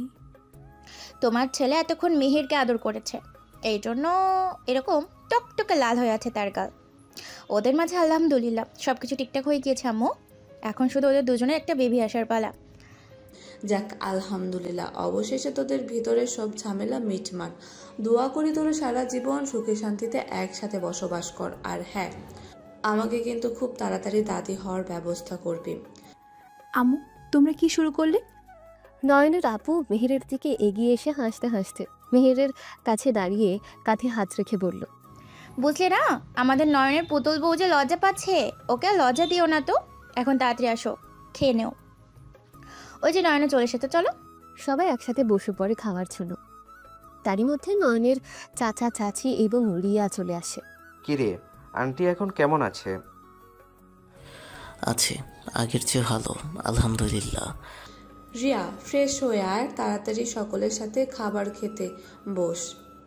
তারা তিনজনে উপরে গিয়ে ফ্রেশ হয়ে এসে টেবিলে বসে। নয়নের চাচি মেহেরের কথাই ধরে, মাশাল্লাহ, আমাদের নয়নের পাশে তো মেহেরকে খুব মানিয়েছে। দোয়া করি খুব ভালো থেকো তোমরা মা। তখন উনি ওনার হাতের 2টা বালা খুলে মেহেরের হাতে পরিয়ে দিলেন। চাচি, আমার এগুলো লাগবে না, এগুলো আপনার কাছে রেখে দেন। তা বললে তো হবে না, তুমি আমাদের ছেলের বউ, তোমাকে খালি হাতে মানাই না। এগুলো মনে করো আমি তোমার মা হিসেবে দিয়েছি, তাহলে তো আর নিতে কোনো অসুবিধা হবে না। ভাবি, রেখে দাও রেখে দাও, আমার মা খুব কিপটে বুঝেছো, এখন না রাখলে পরবর্তীতে দেখবে আর দিবে না। চুপ কর বেয়াদব, দিন দিন আজ তো একটা বেয়াদবে পরিণত হচ্ছে। রিয়া মামুনি, এসব কিছু বলতে নেই আম্মুকে, আম্মু কষ্ট পাবে তো এসব কিছু শুনে। আমি তো শুধু মজা করেছি জেঠু, আর হবে না এরকম। আমাদের বৌমা দেখতে কিন্তু অনেক মিষ্টি, তাই না ভাইজান? নয়ন কিন্তু জিতেছে। হ্যাঁ, অনেক কথা হয়েছে, কথা আবার পরেও হবে। এখন সবাই তাড়াতাড়ি চুপচাপ করে খাবার খেয়ে নাও, খাবার ঠান্ডা হয়ে যাচ্ছে, তোমরা তো কথার তালে পড়েছো। তারপর সকলে চুপচাপ খেতে শুরু করে। একসময় খাওয়ার মাঝখানে নয়নের বাবা নয়নকে বলে উঠল, নয়ন, তোমাকে একটা কথা বলার ছিল, এখন বলবো নাকি পরে বলবো? বলে ফেলো এখানে, পরে বলার কি আছে, এখানে তো আমরাই। আসলে আমি আর তোমার আম্মু ঠিক করেছি যতদিন পর্যন্ত না তোমাদের বিয়ে হচ্ছে ততদিন পর্যন্ত তোমরা আলাদা আলাদা ঘরে থাকবে। মানে তুমি তোমার ঘরে এবং মেহের রিয়ার সাথে থাকবে এই কয়েকটা দিন। নয়ন সাথে সাথে নয়নের বাবার উত্তর দিল, কোনো প্রশ্নই ওঠে না, বিয়ে করে বউ এনেছি অন্য রুমে থাকার জন্য। তুমি যদি তোমার বউ ছাড়া থাকতে পারো তাহলে আমিও থাকতে পারবো, এখন বলো। নয়নের কথা শুনে নয়নের বাবার কাশি উঠে যায়। নয়নের চাচা চাচি এবং নয়নের আপু এবং আম্মু রিয়া মিটিমিটি হাসতে থাকে, আর মেহের লজ্জায় নিচের দিকে তাকিয়ে আছে। নয়নের আপু মেহেরকে খোঁচা দিয়ে বলল, বাহ বোন বাহ, তুই তো দেখি আমার ভাইকে একেবারে পাগল করে ছেড়েছিস। কি এমন জাদু জানিস যে একদিনে আমার ভাইটাকে একেবারে তোকে ছাড়া থাকতেই পারবে না? এগুলো কোন ধরনের কথা নয়ন? আমি তোমার আম্মুকে বিয়ে করেছি আজ থেকে 30 বছর আগে, এখন তুমি আমাকে বলতেছো তোমার আম্মুর থেকে দূরে থাকতে? আমি নিজেও তো বিয়ে করেছি আজ থেকে 2 মাস আগে, তাহলে আমাকে কেন বলতেছো ওর থেকে দূরে থাকার জন্য? বিয়ে করেছি বউয়ের কাছ থেকে দূরে থাকার জন্য নাকি? ও আজ থেকে আমার পাশে আমার রুমে থাকবে। আচ্ছা ঠিক আছে, ও তোমার সাথে থাকবে, এখন বেয়াদবি বন্ধ করো, এখানে সকলেই তোমার গুরুজন, এটাও মাথায় রেখো। তারপর এখানে যার যার খাওয়া শেষ হওয়ার পর সকলে যার যার রুমে চলে যায়। শুধু ডাইনিং টেবিল থেকে নয়নের আম্মু চাচি আর আপু এবং মেহের ওরা সব কিছু গুছিয়ে রেখেছিল। তখন নয়নের আপু মেহেরকে বলে উঠল, এই যে দেখ, তোর দিও না এখনো রুমেই যায়নি, তোকে একেবারে সাথে করে নিয়ে যাবে বলে। আর দেরি করিস না, তাড়াতাড়ি হাত ধুয়ে ওর সাথে চলে যা, নয়তো আমার ভাইটা আবার হার্ট অ্যাটাক করবে নিজের বইয়ের অভাবে। মেহের লজ্জা পেয়ে সেখান থেকে চলে যায়। নয়নের কাছে আসার পর নয়ন বলল, হয়েছে তোমার, এখন চলো রুমে চলো, ঘুম পেয়েছে আমার। আচ্ছা, আপনার কি লজ্জা শরম বলতে কোনো কিছু নেই? আগে তো এরকম ছিলেন না, আগে কত ভদ্র সভ্য হয়ে থাকতেন, তাহলে এখন এমন করতেছেন কেন? কিরকম করতেছি? আর আমি তো সবসময় ভদ্রসভ্য হয়ে চলি। আপনি বাবা মা চাচা চাচি রিয়া রিয়া আপু সবার সামনে এসব কোন ধরনের কথাবার্তা বলেন? একটু আগে কয়েকটা দিন দূরে থাকলে একেবারে কি হয়ে যেত সবার সামনে। শুধু শুধু আমাকে লজ্জায় ফেললেন। আমি তো আর চলে যাচ্ছি না। আমার বাপ যদি বউ নিয়ে ঘুমানোর অধিকার রাখে, তাহলে আমি কেন রাখতে পারবো না? বিয়ে করে একই বাড়িতে থেকে আবার পাশাপাশি রুমের মধ্যে কাউকে আলাদা রাখবো, সেই পুরুষ মানুষ আমি না। এতদিন তো ঠিকই দূরে রেখেছিলেন, তাহলে আজকে এত প্রেম কোথা থেকে আসছে? প্রেম তো প্রথম থেকে ছিল, শুধু তুমি বুঝতে পারোনি। তাই দোষ আমার নেই, দোষটা তোমার, বুঝতে পারোনি তুমি। মেহের আর নয়ন ততক্ষণে রুমে চলে এসেছিল। মেহের গিয়ে নয়নকে জড়িয়ে ধরে বলল, ভালোবাসি আপনাকে, খুব বেশি ভালোবাসি। ভুল করলেও মারবেন, শাসন করবেন, বকবেন, যা ইচ্ছে করবেন, কিন্তু কখনো ছেড়ে যাবেন না। পৃথিবীতে আসার পর বাবা ছিল একমাত্র ভরসাযোগ্য, তারপর সেই বাবার পর এখন আপনি। এই জীবন থাকতে কখনো তোমাকে আর আমার কাছ থেকে দূরে যেতে হবে না। অনেক বড় ভুল করে ফেলেছো আমার কাছে নিজেকে দিয়ে। আমার কাছ থেকে আর তোমার মুক্তি নেই এই জীবনে। পরে কালেও আমি তোমার পিছু নেব, তারপরও আমার কাছ থেকে ছাড়া পাবে না। আমি ছাড়া পেতে চাই না। সারা জীবন আপনার এই দুই হাতের বন্ধনে আবদ্ধ করে রাখবেন আমায়। এখানে থেকে যেতে আমার কোনো অসুবিধা নেই। হ্যাঁ, এখন ঘুমাও, চলো ঘুমাবো। তারা দুজন ঘুমিয়ে পড়ে। আস্তে আস্তে তাদের বিয়ের দিন এগোতে থাকে। যেহেতু আগে ওদের বিয়ে হয়ে গিয়েছে, তাই এখন শুধু অনুষ্ঠান করবে। আজকে তাদের বিয়ের অনুষ্ঠান। মেহেরকে পার্লার থেকে লোকজন এসে সাজিয়ে দিয়ে গেছে। লাল টুকটুকে বেনারসিতে মেহেরকে খুবই সুন্দর লাগছে। মেহেরকে সাজানো হয়েছে রিয়ার ঘরে, আর নয়ন তৈরি হচ্ছে নয়নের নিজের ঘরে। নয়ন, তুই চলে আসার পর অফিসে গিয়ে মেহের কি করেছিল তুই জানিস? কি করেছিলে? তোর সাথে যে মেয়ের ছবিটা ছিল, ওই মেয়ের চুলে ধরে মেয়েকে ইচ্ছে মতো থাবড়িয়েছে। অফিসের কেউ মেহেরকে বাধা দেয়নি, ওই মেয়ের যাতা অবস্থা করে ছেড়েছে মেহের। সত্যি তুই খুব ভাগ্যবান, মেহেরের মতো একজন লাইফ পার্টনার পেতে যাচ্ছিস, যে কিনা তোকে নিজে সর্বোচ্চটা দিয়ে ভালোবাসে। নয়ন একটু মুচকে হেসে বলল, নয়ন আহমেদ অন্তরের ওয়াইফ থাকে তো আমার মতো করে ভালোবাসতেই হবে। আর ভালোবাসাটা যদি প্রখর না হয়, তাহলে আমার কাছে টিকবে কি করে? নিহাল মুচকে হেসে সেখান থেকে উঠে যায়। 20 দিন আগে নিহাল নিজেও বিয়ে করে নিয়েছে। 2 দিন আগে নয়ন নিহালকে ফোন করে এখানে বলেছে আসার জন্য। সেজন্য নিহাল তার বউকে সাথে করে নিয়ে এসেছে। মেহেরকে সাজানোর পর নয়নের আপু বলে উঠল, আজকে তো তোকে লাল টুকটুকে পরে লাগতেছে রে মেহের। আমার ভাই তো আজকে পাগল হয়ে যাবে। আপু, ভাইয়া তো আজকে হার্ট অ্যাটাক করবে মেহের ভাবিকে দেখে। মেহের অনেকটা লজ্জা প্রায় সকলের কথায়। তখনই দরজার মধ্যে নিহাল আওয়াজ করে, আসতে পারি ভাবি? ও নিহাল ভাই, আসুন আসুন। ভাবিকে মিস করতেছিলেন নাকি? তা তো করবোই আপু। তা আমাদের মেহের ভাবির কি খবর? উনি তো সেই দিন আমাদের অফিসে গিয়ে যে মাইর দিয়েছিল সেই মেয়েকে আজও আমার চোখের সামনে ভেসে ওঠে। একটা মেয়ে আরেকটা মেয়েকে এইভাবে পেটাতে পারে, সেই দিন মেহের ভাবিকে না দেখলে বুঝতেই পারতাম না। নয়নের আপু সব কিছুই জানে, তাই সে নিহালের উদ্দেশ্যে বলে উঠল, তা নিহাল ভাই, আপনাকে নিয়েও যদি এইভাবে টানাটানি করে, তাহলে নিশ্চয়ই আপনার বউ তাকে ছেড়ে দিবে না। আমার বোন, সেও কোন দিক থেকে ভুল কাজ করেনি। অবশ্য সে তার ফুফাতো ভাইকে বাঁচাতে চেয়েছে। নয়নের আপুর এই কথায় ঘরের ভিতর সকলেই উচ্চ স্বরে হেসে ওঠে। তখনই ঘরের ভেতর প্রবেশ করে নয়নের মা। কি হলো, তোরা এত জোরে জোরে হাসছিস কেন? জেঠিমা, তোমার মেয়ে এখন কি বললো জানো? নয়ন ভাইয়াকে মেহের ভাবি ফুফাতো ভাই বানিয়ে দিয়েছে। এসব কোন ধরনের কথাবার্তা? আগে ভাই বোন ছিলি, এখন ওরা হাজব্যান্ড ওয়াইফ। তাই এই বিষয় নিয়ে আর কোনো কথাই বলবা না। আরে আম্মু, এগুলো তো আমরা মজা করতেছি, তুমি আমাদের মজা বুঝবে না। যাও তো তুমি গিয়ে তোমার কাজ করো। আমি আমার কাজ করতে এখানে এসেছি। মেহেরকে নিয়ে বসাও ওখানে, সকলে দেখতে যাচ্ছে মেহেরকে। তারপর মেহেরকে নিয়ে এসে এখানে বসে। মেহেরকে বসানোর পর মেহের শুধু একবার মাথাটা তুলে নয়নকে খুঁজেছিল। তার কিছুক্ষণ পরই নয়ন হেঁটে আসে।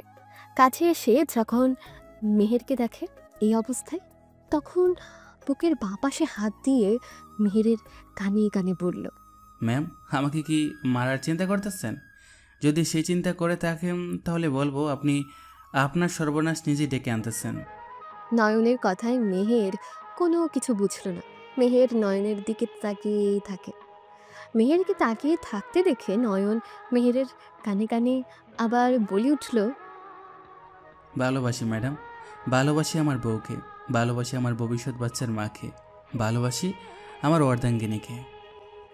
আমিও ভালোবাসি আপনাকে খুব, ভালোবাসি আমার ভবিষ্যৎ বাচ্চার বাবাকে।